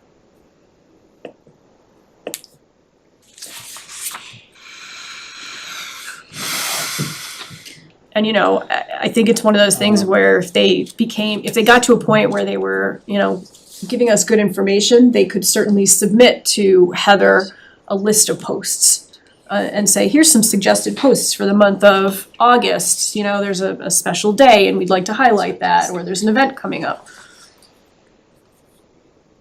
Who oversees our sign policy now? Isn't that the board? that's The bylaw? The on. bylaw, yeah. Because I'm just reading here in terms of making sure that they adhere to all the I know it says in here, but I just want to make sure that they know they fall under the bylaws and everything else regarding that. So the sign policy is under planning board, I think it's a zoning, Yeah. I believe it's a It's a zoning zoning, bylaw, for like, like exterior signage. right. Yes? Well, this is gonna be bad for you guys, but once I start talking, I can't stop. I mean, if I may, you could institute a social media review process. So like if any department or committee wants to plug a post in on Juneteenth, say, or whatever, that this committee could review the month of social media posts. And that would be, I mean, Yep. I would imagine that you would get marketing and creative professionals from the town to volunteer to this, committee, but you could have a review process, and then that would absolve like people from making too many decisions like on their own. Thank you. Yeah, that sounds good. I don't think it's none of this is a terrible idea, however, I just see a lot of extra work happening here. I see a lot of having so extra work, delays in getting things out. It just seems like a lot of extra things for what should be a relatively simple process. I think it's just gonna end up adding more work to Tamika's already reduced hours, Heather's already increasing list of things that need to get done. I don't know,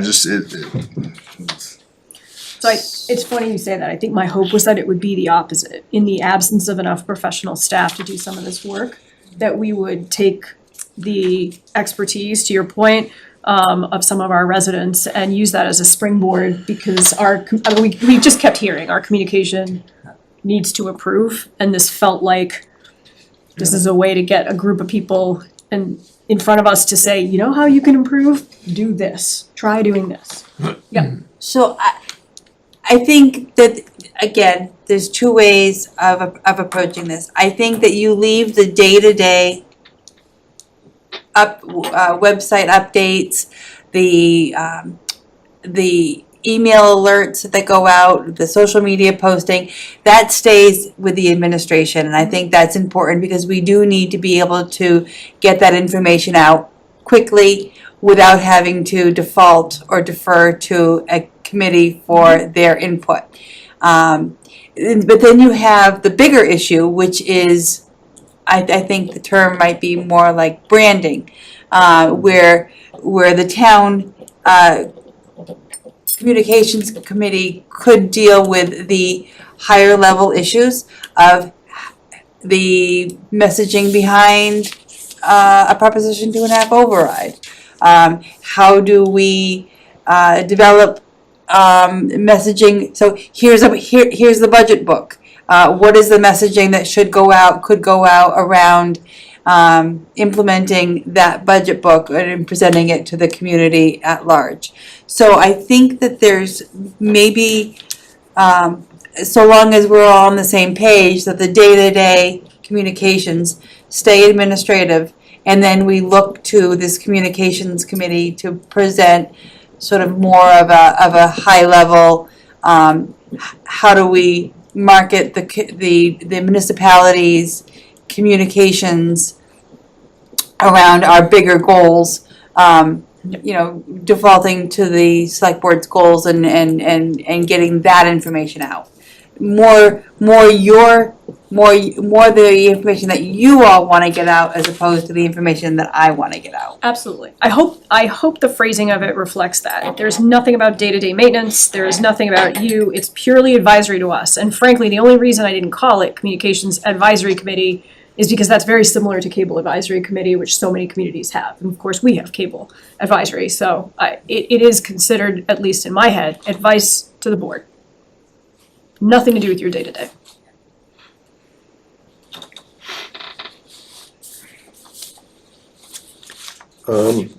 I like the essence of it, but again, I guess I would kind of echo Alex's comments on that. It seems, what's the word I'm looking for? It seems a little too involved, getting into too much minutia. Okay. Instead of looking at the broad picture. In other words, to me, it would be how do we communicate to the rest of the communities or to people around the state about Rutland? What's the communication we can do to enhance the town that way? Not so much the communication of, well, do we maintain the town community? That's what Heather and that's what Tamika do. So I'd like to see a more All right. more global picture for them than minutia picture for them. Yeah? Yes, okay, so I'm gonna tweak that. Did I kind of express that? Everybody's I nodding? think that's, yeah, Okay. Yeah. All right, that sounds good. So I'm gonna tweak that some more. We'll bring it back again later. Any other comments? All right. I'm moving on to new business. We have some interdepartmental transfer requests. They are in your packet. I would immediately take a motion, or if you would like Heather to give you a little bit of an explanation on these, there's only a couple.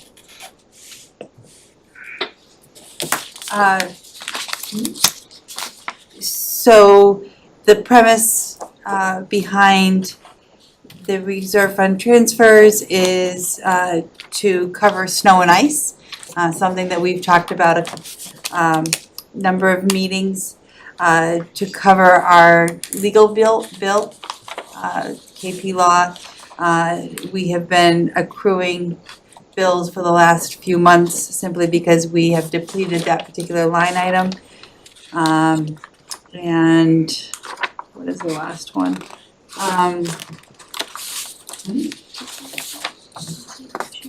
The coverage for the election workers, about $200 to cover the special town meeting.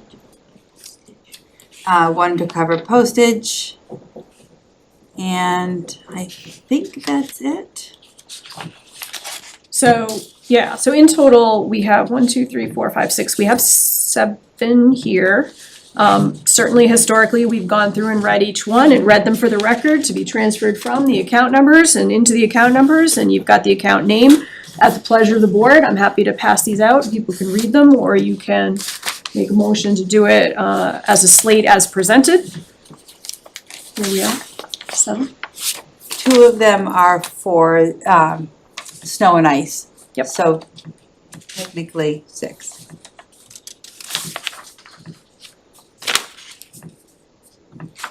What's the total requested?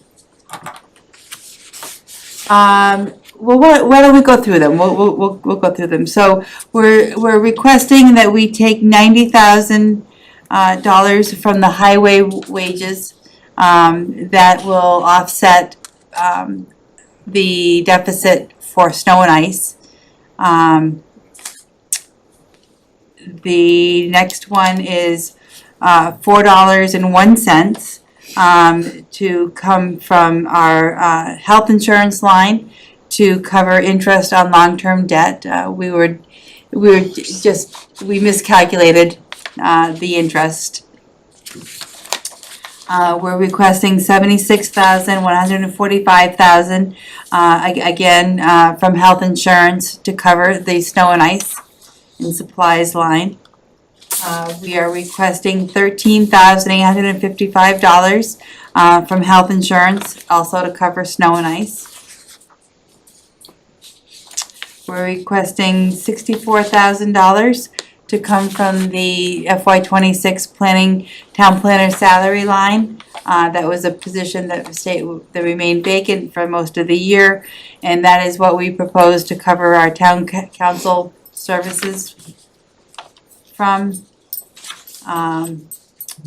We are requesting $1,000 from health insurance to cover postage. And we are requesting $132 from the select board purchase service line to cover the election wages as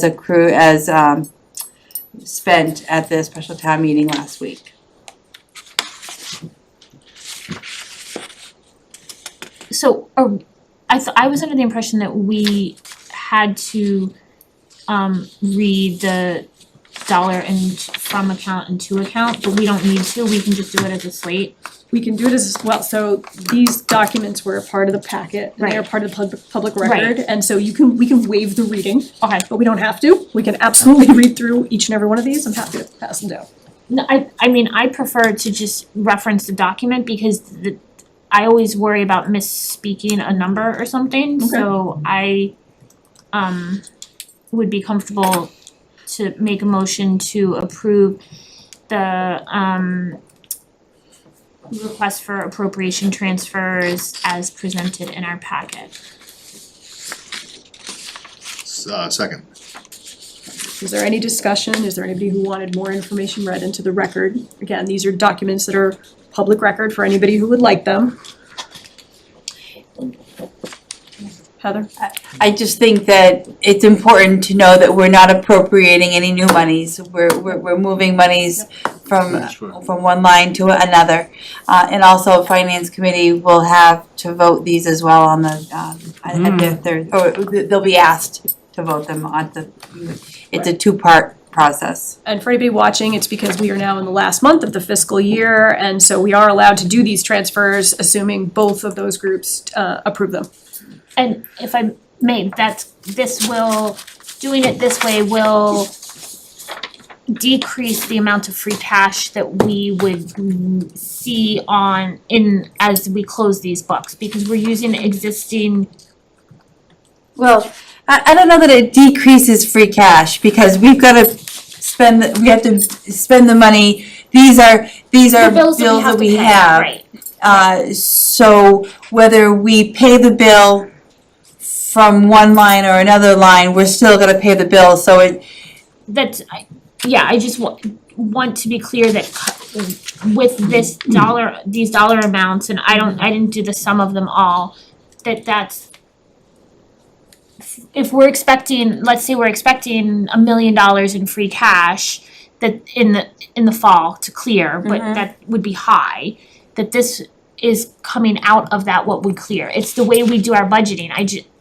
And I understand that. I think the only one that you could really consider a hit against your free cash would be your snow and ice. Yep. And that's approximately $180,000. We covered some of it with free cash at the Maytown meeting. And then this, we were confident that we would have existing funds in our highway wages and our health insurance. Yeah. To be able to cover the rest of it.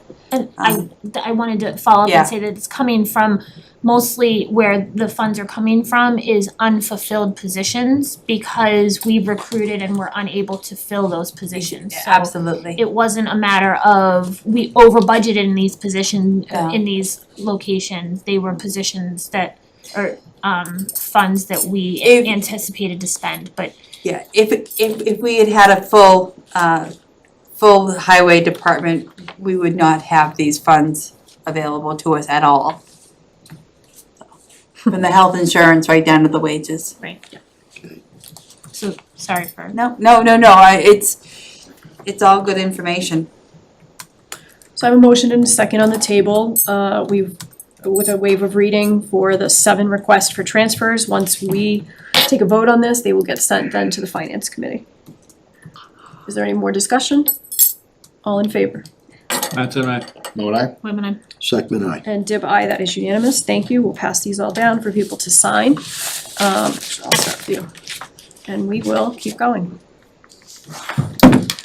The Finn Park celebration, it is their 100th anniversary. We have this beautiful proclamation, which, and you dated this for the 28th, that's the actual day. Would anybody like to read this? This is a big deal, and obviously this is the group that, should have been honored at some of our bigger events. It doesn't make it any less important. This is the 100th anniversary of Finn Park, so anybody like to read the proclamation for the record? I'll read it, but does Paul wanna read it? Yeah. I know Paul has I think a, Paul should read it. Yeah. I will get a motion to sign it. I would make a Paul, are you motion. okay reading it? Do you wanna read Would it? you like to read it to the record? I've read it already, I know what's in it, so yeah, in other words, I'm on the board of directors over there, and so I would just, at this point in time, say, Paul, I'd like you to read it for the town, for the record. all right, I'll read it. Thank you, Paul. Proclamation, 100th anniversary of Finn Park. Whereas the Finn Park has been a cherished gathering place for the town of Rutland for 100 years, serving generations of residents as a place of recreation, celebration, relaxation, and community pride. And whereas established in 1926, Finn Park has provided opportunities for families, friends, neighbors, and visitors to come together, enjoy the natural beauty and the small town character that define Rutland community. And whereas throughout its century of existence, the Finn Park has hosted countless community events, celebrations, picnics, and recreational activities, celebrating, creating memories that have become woven into the fabric of our town's history. And whereas the town of Rutland proudly recognizes the significance of this milestone and joins together in celebrating 100 years of fellowship, recreation, and community spirit at Finn Park. Now therefore, be it resolved that the Rutland Select Board hereby proclaims the year 2026 as celebration of the 100th anniversary of the Finn Park, and encourages all residents to participate in commemorative activities honoring this historic occasion and to celebrate the lasting impact Finn Park has had on our community. That's fantastic. Could I get a motion to sign the proclamation? So moved. Do I have a second? Second. Thank you. Any discussion? All in favor? That's a nice. Oh, no. Wait a minute. Second I. Dib, aye. Unanimous. As deserved. It's really a wonderful local treasure. Paul, we appreciate you reading that. It's really, this is big. Well, it's been a part of my family for the 100 years. My sister-in-law's father was one of the builders of the facility.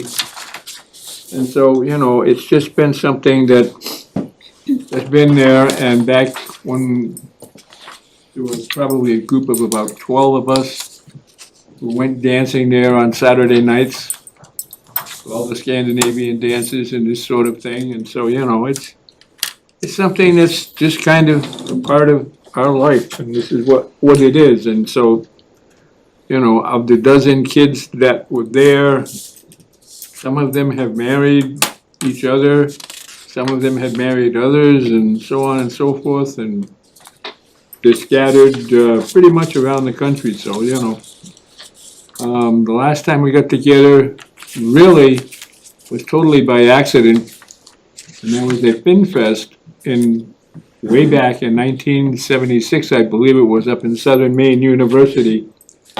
And that evening, as a part of the festivities, they had a dance. And without any interconnection at all 12 of us and our wives and lovers and whatnot showed up at the dance. That was really something that struck me. It really touched me, you know. And like I say, you know, yeah, we saw one here and there all day long and going through different activities and whatnot, but then when the dance came up that night, poof, it's like out of the woodwork, everybody came. Is there anything else besides the proclamation that you would like the board to do? Would you like us to invite them to a meeting? Anything? Well, Their directors? yeah, okay, we're having a session called Coffee with the Finn. Okay? And what it boils down to is it's an open invitation to the town to come meet all the Finnish people over there. There will be Finnish pastries that you wanna think about, and you know, things that I've grown up with, but nevertheless, you know, and so this is probably one of the bigger activities. Of course, we have our annual chicken barbecue, these activities, and so, you know, there's things that go on, and you know, we have dances once a month now, and over this year because of everything else that's going on. So, you know, it's just something that is out there for the people in town to enjoy. And so, you know, there's quite a few campsites over there that belong to people in town now. So, you know, it's one of these things that, okay, this is what we do and this is who we are, and, you know, you're welcome to come. Like I say, I've been promoting this Coffee with the Finn thing because it's just something that I think is really worthwhile, and, you know, it's something, we've got a bunch of volunteers who are going to cook up the finished pastry. And, you know, I mean, it's nothing any different than any of the pastries that you see around, except it may have a little bit different flair to it or something else like that, but. All right, well, this is, you know, I'm oversharing, but Paul is an excellent baker, so if anyone is watching this, you should basically go for the pastry because they're amazing. Is it in August? I was looking for the date. Do you have a date yet? Yeah, I do. Okay. I can go get it out of them. No, we'll circle back. It's fine. We'll get it. I mean, I think we have a little time, but yeah, thank you so much. Thank you to the Finn Park membership for so much wonderful contribution to the Rutland community over the years, and we congratulate you. Moving on to number 11, the town welcome signs. So I know this has come up before with this board. We have a document in the packet that I believe was, Tamika, correct me if I'm wrong, I don't think this was was this the original application, or was this the application that the EDC came up with?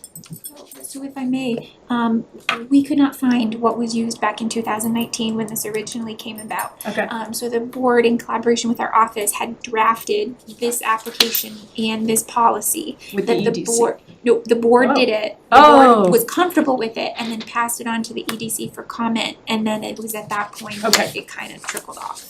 I thought, if I may, I thought EDC was going to take it then, and then EDC shortly thereafter dissolved and Okay. went to RBA, so I think it just kind of fell flat and nothing Yeah. is- So bottom line, for anybody keeping up, we have these beautiful carved entry signs in Rutland at, I think, I've already lost track, is it 7 or 9 locations, pretty much at every entrance road.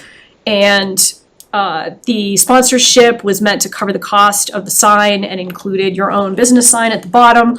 And that was for a period of 5 years. We're a little bit over that 5 years now. They were installed in 2019. I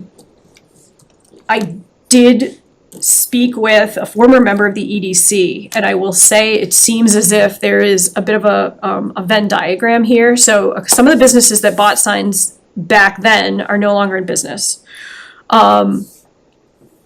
Would the board like to contemplate offering a right of first refusal to businesses that already had made that first, purchase to re-up their sponsorship of the sign? And we can talk about the dollar figures, which I know you guys talked about earlier. And do you want to offer a right of first refusal to any large 4th of July sponsors who perhaps lost their ability to sponsor, the big events that aren't happening this year, and they put money towards it? Now, I have some caveats. If we do that, the businesses would be responsible for paying for their own sponsorship sign. So just like the one you see at the entrance to the town, we would give them the specs for that and the parameters of what it, the sizing and all that. Or we could simply open it up again to the public. The other thing I would say is one of the signs, I believe it's at the Barry Town line, but correct me if I'm wrong, has a sponsorship that says from the citizens of Rutland, or the town of Rutland residents. It's the one down here. Is it the one down here? We could choose to leave that one, just leave it in place. You had sponsorship fees based on location, which changed a little bit. We could keep those. Basically, we have a situation where we've got some choices to make relative to how we want to update these sponsorships. Now, obviously, one option that nobody really talked about is just take all the sponsorships down. I mean, we do have other communities local to us that don't do it, but I don't know, feels like it's been beneficial to everybody, so. There's been a lot of discussion about this, Yeah. and I know that initially Mike Nicholson, yep. Nicholson, had originally started this to try to get some business awareness and create a little money for the town. And then it got to be a point where it wasn't kept up or anything, so that's a bad appearance for the town. So if we do this, I'm looking at this one here that says that if you're using the same sign, that you only have to pay 50% of the fee. And I guess I'm not sure I'm okay with that. Now, I'm okay, it's for a 2-year period. And the reason I'm not okay with the 50% is because if they decide to keep the sign, who decides whether the sign looks appropriate or not, or should be changed? Who does that? So we're saying to them, well, you already got a sign, may not look that great, but because you have one, we're only gonna charge you 50% for the maintenance costs. So I have an issue with that, and how do we clean that up? I mean, I agree with you. To me, this is a marketing expense for a business. Yep. I don't understand why you would get a discount for that, because the cost that, the original cost came exactly from how much it was going to cost to create the big card sign. Right. That's where that number $12.50 came from. So it wasn't really, wasn't arbitrary. and it wasn't really a fundraiser for town. No, it just paid for the signs. So I agree. It's a marketing, there's a huge value to it. And I think for the people who have had their signs up, the businesses that have had their signs up for 7.5 years now, it's been the best marketing money they ever spent. So, yeah. So we do need to update it somehow. We don't have to decide tonight, but it's been long enough.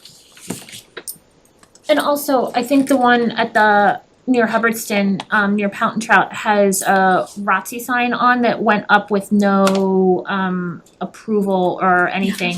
And so I just struggle with anybody putting any sign up without any sort of approval and I believe at one point the board had asked that it was taken down, and I don't think that DPW take it down just because it never went through any channels and it's still there.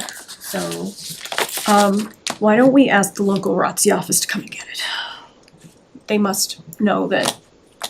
I don't even remember which ROTC it is, to be honest. I don't- I don't. There is no local Rockport. Must be something. I You think can finish, because I might have missed others. ROTC is probably WPI. No, they're all over. I mean, WPI has Air Force, I think Assumption has Navy. Well, anyway. Yeah. There's none like, they're all in Worcester. Yeah. Side issue, but anyway, so I think the question is, looking at what we're seeing here, which is various fees based on location. So somebody sort of assigned a value to the locations and said some were worth more than others. We should talk about that. We should talk about the time period, which on this is 2 years, that's fine. We should talk about whether we're giving right of first refusal to anybody. Again, the people that already have signs up, and or the large 4th of July sponsors, which I don't actually know tonight who those were, but we get it. And again, this would be no 4th of July money being spent, but an offer of a marketing opportunity.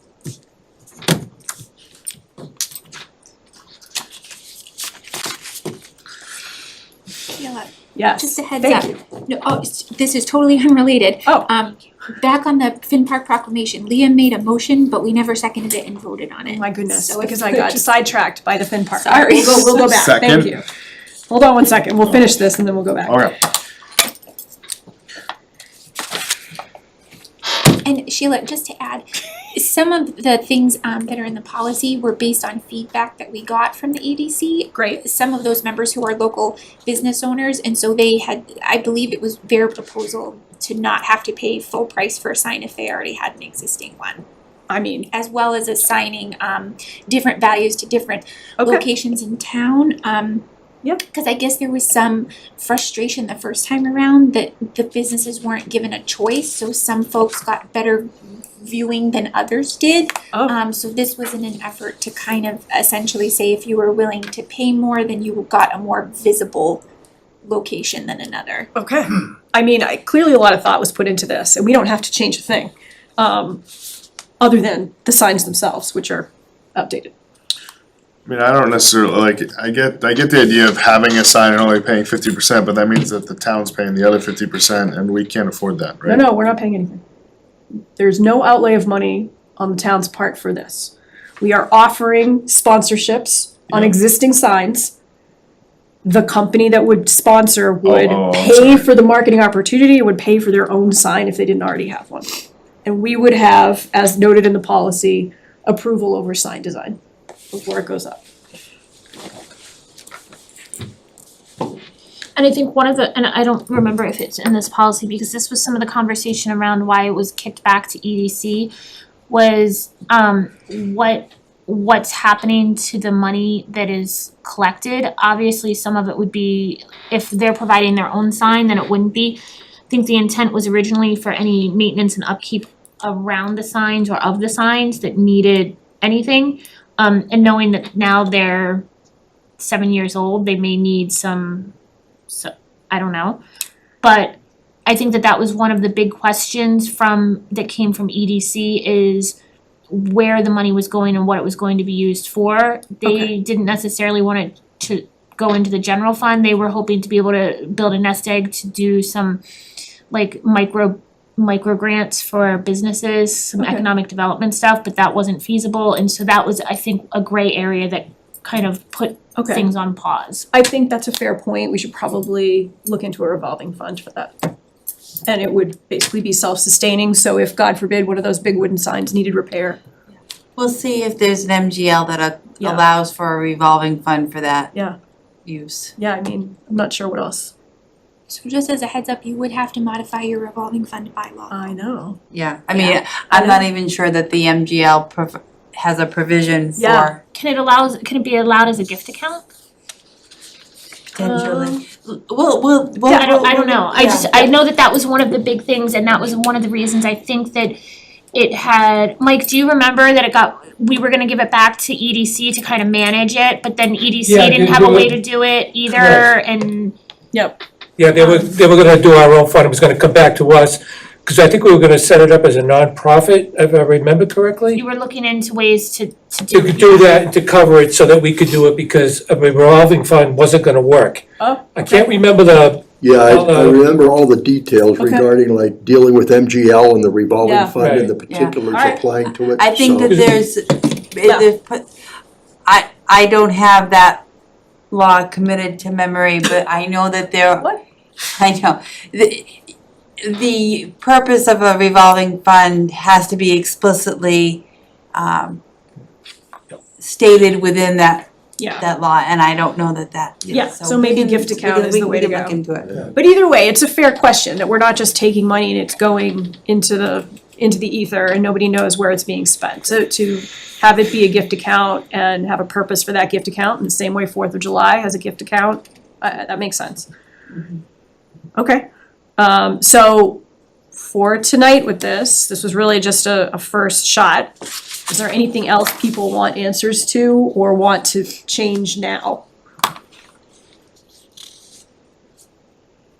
I'm trying to think, I think that was the biggest, Where the money goes? yeah. Yeah, it was just a quick snippet here. I was sitting in during that meeting, and one of the issues that came up was the reason they didn't want the revolving fund is because they wanted total control of that money. And by having the revolving fund, it was still the town's money. They wanted it into their specific account. Yeah, I mean, they're town signs and town property, so. Right. So that was the big issue Okay, we got into. all right. Well, I think also some of it was, they were. it was around and around, we spent, what did we spend? I think that one night, I think you were Yeah. there, we were there on that for over 2 hours. Yeah. So, and that wasn't the only meeting, mind you, we talked about it more than once, we put several hours into that.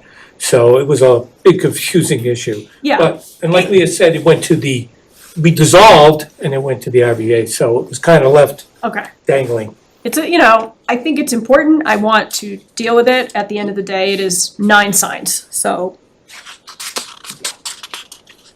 In the scheme of things, we can keep working on it. Yeah. I think that's the biggest question, is where the money goes, and otherwise, in my mind, I wanna be as business friendly as possible, and I think it provides a really good Yeah. and fairly easy investment for marketing for our businesses. Mhm. But also it's 9 signs, and if it's going to be too much work, then we just take them all down and Yeah, and call it a day. and call it a day. So, all right, so if we could add this to our next agenda and let's try to get 2 answers. The first answer is, can the money go into a gift account, town gift account, which I think might be our easiest option. And for the board, whether or not you would like to do anything with the fee numbers. You know, we've got Harry saying the 50% seems weird, and if we wanna offer right of first refusal to those businesses that already have signs up. And or 4th of July. All right. And back to Finn Park, which, you know, we should talk about Finn Park more. So I had a motion and a second that I left hanging on the table to sign the proclamation. And is there any other discussion about Finn Park? I'll talk about it on the, I don't know if there was a second, I think I seconded it randomly, but, you wanna, yeah, okay. so just confirming, We're yeah, okay. confirming a second, Yeah, thank you very good. much. All in favor of the signature on the proclamation for the 100th anniversary of Finn Park? Matt's and I. All right, Wait a minute. Second, aye. Goodbye, thank you very much. Okay, the Board of Public Works, which happens to be us, number 12, needs to set the FY 2027 water and sewer rates. That document is in your packet. And this is based on the numbers that were voted on at the annual town meeting. Yes, that's correct. So you have a memo from Nick George. You've got the rate schedule, the estimated revenues. Does anybody have any questions? See anything from Heather? We have the tiers. Through the chair. Yep. Heather, it was only, I attended the meeting where we had that individual come in and discuss the water rates. That was just a 2-year increase. And then this year, it's gonna be 2.5 period, and we're not putting that on top of another, a third rate increase for that time, correct? In other words, we had a rate increase of 15% initially, and then we had another rate increase of, where was it? So You start from this will be the only increase for FY 27. just 2.5, Yes, okay. yes. It is not duplicating or piggybacking on any other increases. Okay. If I might add, when he was here, some people, me being one of them, has water barrels. And I was told, so just be aware, citizens, that if you have a water barrel and that causes you to use less water, that also impacts the rate for the sewer. Because now you have to make up more money for your expenses. He did an excellent job of discussing it. So I just want you to be aware of that. Well, there's only the one tier for sewer usage. I know that, Yeah. but there's a cost and revenue disparity there. And if you had 3,000 water barrels in town, that would reduce the cost of water in your yard or taking water or anything else. So we were amazed when he said that, so I just wanted to make sure everybody knows, that's all. What? Just to be clear, are we talking about rain barrels? Yes. Yeah, So if you have a rain barrel in your yard collecting rainwater, and you use that water and don't use water for the town. When you're Town. using it I'm assuming that you're not, let me clarify, what are you using your rain barrel water for? Whatever you want. Right. But in lieu of using your water, town water, you're using the rain barrel, which reduces the overall usage of the water that's required to fund the expenses, Okay. if that makes sense. It sounded crazy when he said it, but I think it's because in most cases, the sewer usage is based on water usage. Yes. And so if you're using less water, town water, then Your sewer your usage sewer also goes usage down. is also going down. right. But the argument could be that if you have rain barrels and you're collecting rainwater, you're using that water in your yard or outside that's not going into the sewer system anyway, know. so It was crazy when he said it, but. I Don't we, I mean, This so. doesn't sound right, because nobody's checking to so- see who has rain barrels. So it I'm doesn't, talking about the overall cost to run this Right. water sewer system Yeah, is based on certain water usage. yeah. So if you have rain barrels, you're not meeting that certain water usage. Except don't we as a town pay for, isn't there a sewage meter at the sewage connection, At the line. whatever it is? And so Yes, the at the amount line. of sewage that goes through that line is dictating what we pay to that. it's paying what the town uses for the transport fees. This is a Right, right. usage fee. This is a usage. Well, but the transport fees gets paid out of the usage Yes. revenue. Yes. So if, I don't wanna make a big deal of it, but So I having think, rain I barrels think that, may cost me more money, is what I'm saying, because I'm contributing to the usage of that. That Or the lack doesn't go- thereof, Or right. lack thereof for the expenses in the town. right, so when people practice good conservation efforts. Exactly, that's my point. That's the word. The town's usage does decrease. Yes, However, theoretically, your sewer usage also decreases because you're not putting as much water through the system. right. So it's a, It's a catch-22. right, No, it should be a net zero. no, well, so It's not. because It isn't. we're able to keep you in a lower tier, so you're paying a lower rate because you're using less water. So I think that it would probably even out. It really doesn't, Okay, because unless you have 20 rain barrels, you're not gonna, four It's a rain barrels quarter. ain't gonna, but I'm talking about Yeah. townwide. I need some fact checking. So, Okay. yeah, we're So I'm glad we're it's getting only there. 2.5 We this have a, year. we have a goal of 9 PM here, so let's do this. I have a personal goal, might not make it. So, Huh. how are we doing? I We have our rates in front of us, we have our document in front of us. Could I get a I motion? would move to approve the fiscal year 2027 water and sewer rates as presented and approved at annual town meeting. second. Any more discussion? You looked like you had something to say. No? Yeah. Yeah? No, You're good. he seconded it, right? Yeah, we're all set. Heather, was there something else you had to? no ma'am. Okay. All in favor? That's what I, No, I. And then Checkman, aye. And Dib, I thank you very much. Moving on, our next big thing, we have the borrowing for the ladder truck. So we have a bid from Greenfield Cooperative Bank. And for that, if you would like to see that document, I had it somewhere. Did I have it somewhere? The interest rate is 3.25 with There we no premium. And that borrowing is $1.850 million.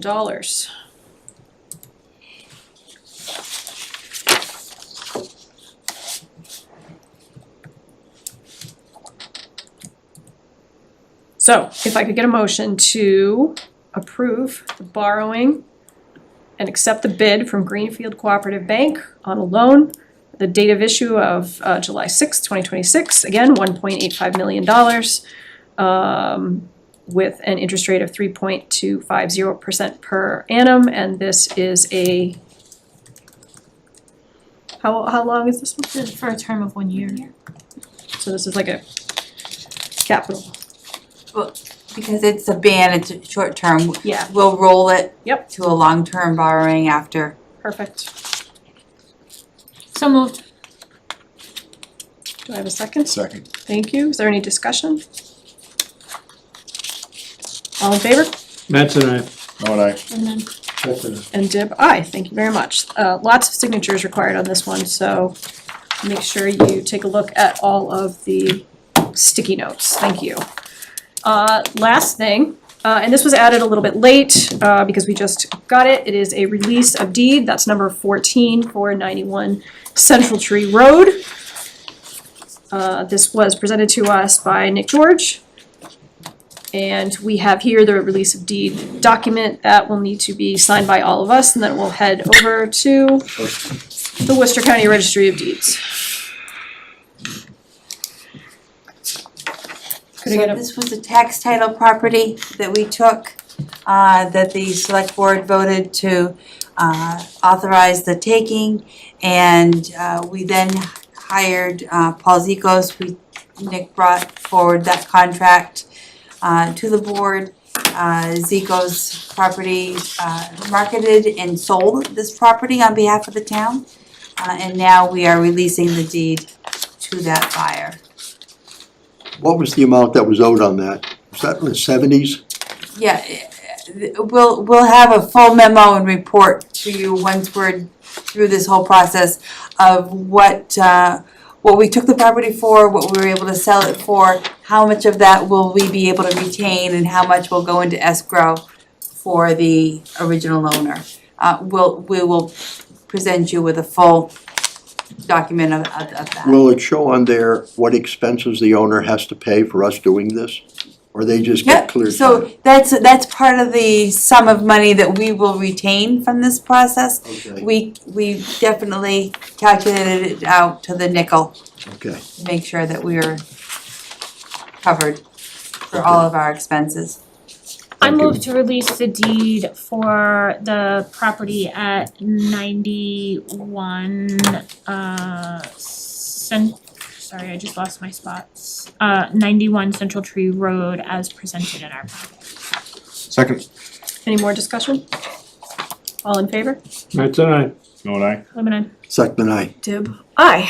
Excellent. Things getting done. Does the town administrator have anything for us? Very quickly, congratulations to the library on its 25th anniversary celebration. Just to reiterate that I understand it was a lovely unveiling of the new stained glass window.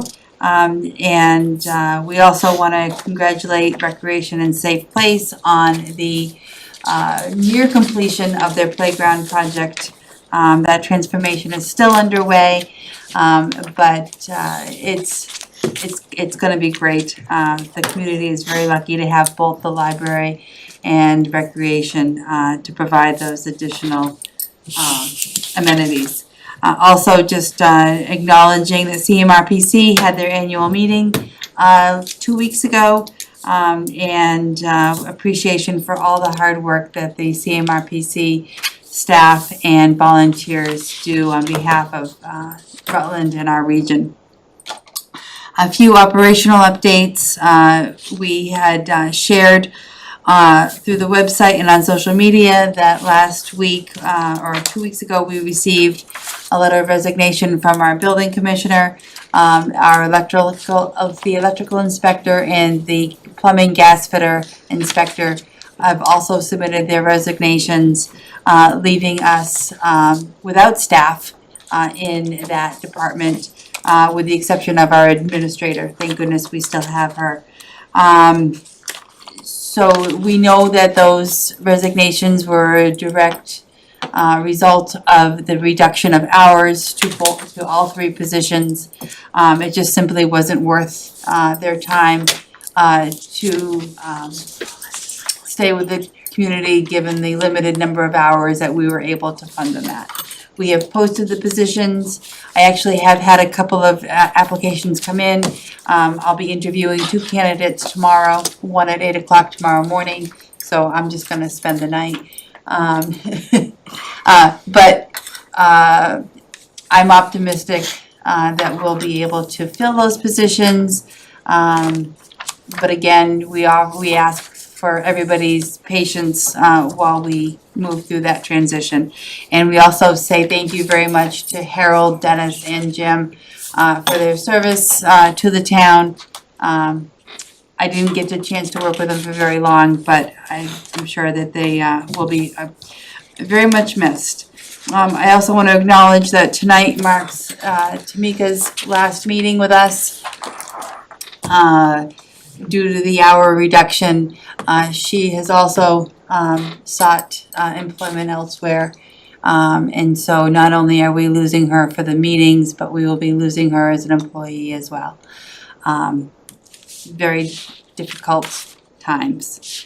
But you're kind of amazing. I've loved working with you, and we'll figure it out. I know we will. Lastly, the July 4th holiday is coming up. There will be limited impact to the public for town services. Obviously, this is occurring after the July 1 date when we are closing town hall with the exception of Monday and Tuesday. The July 4th holiday will be observed on Friday.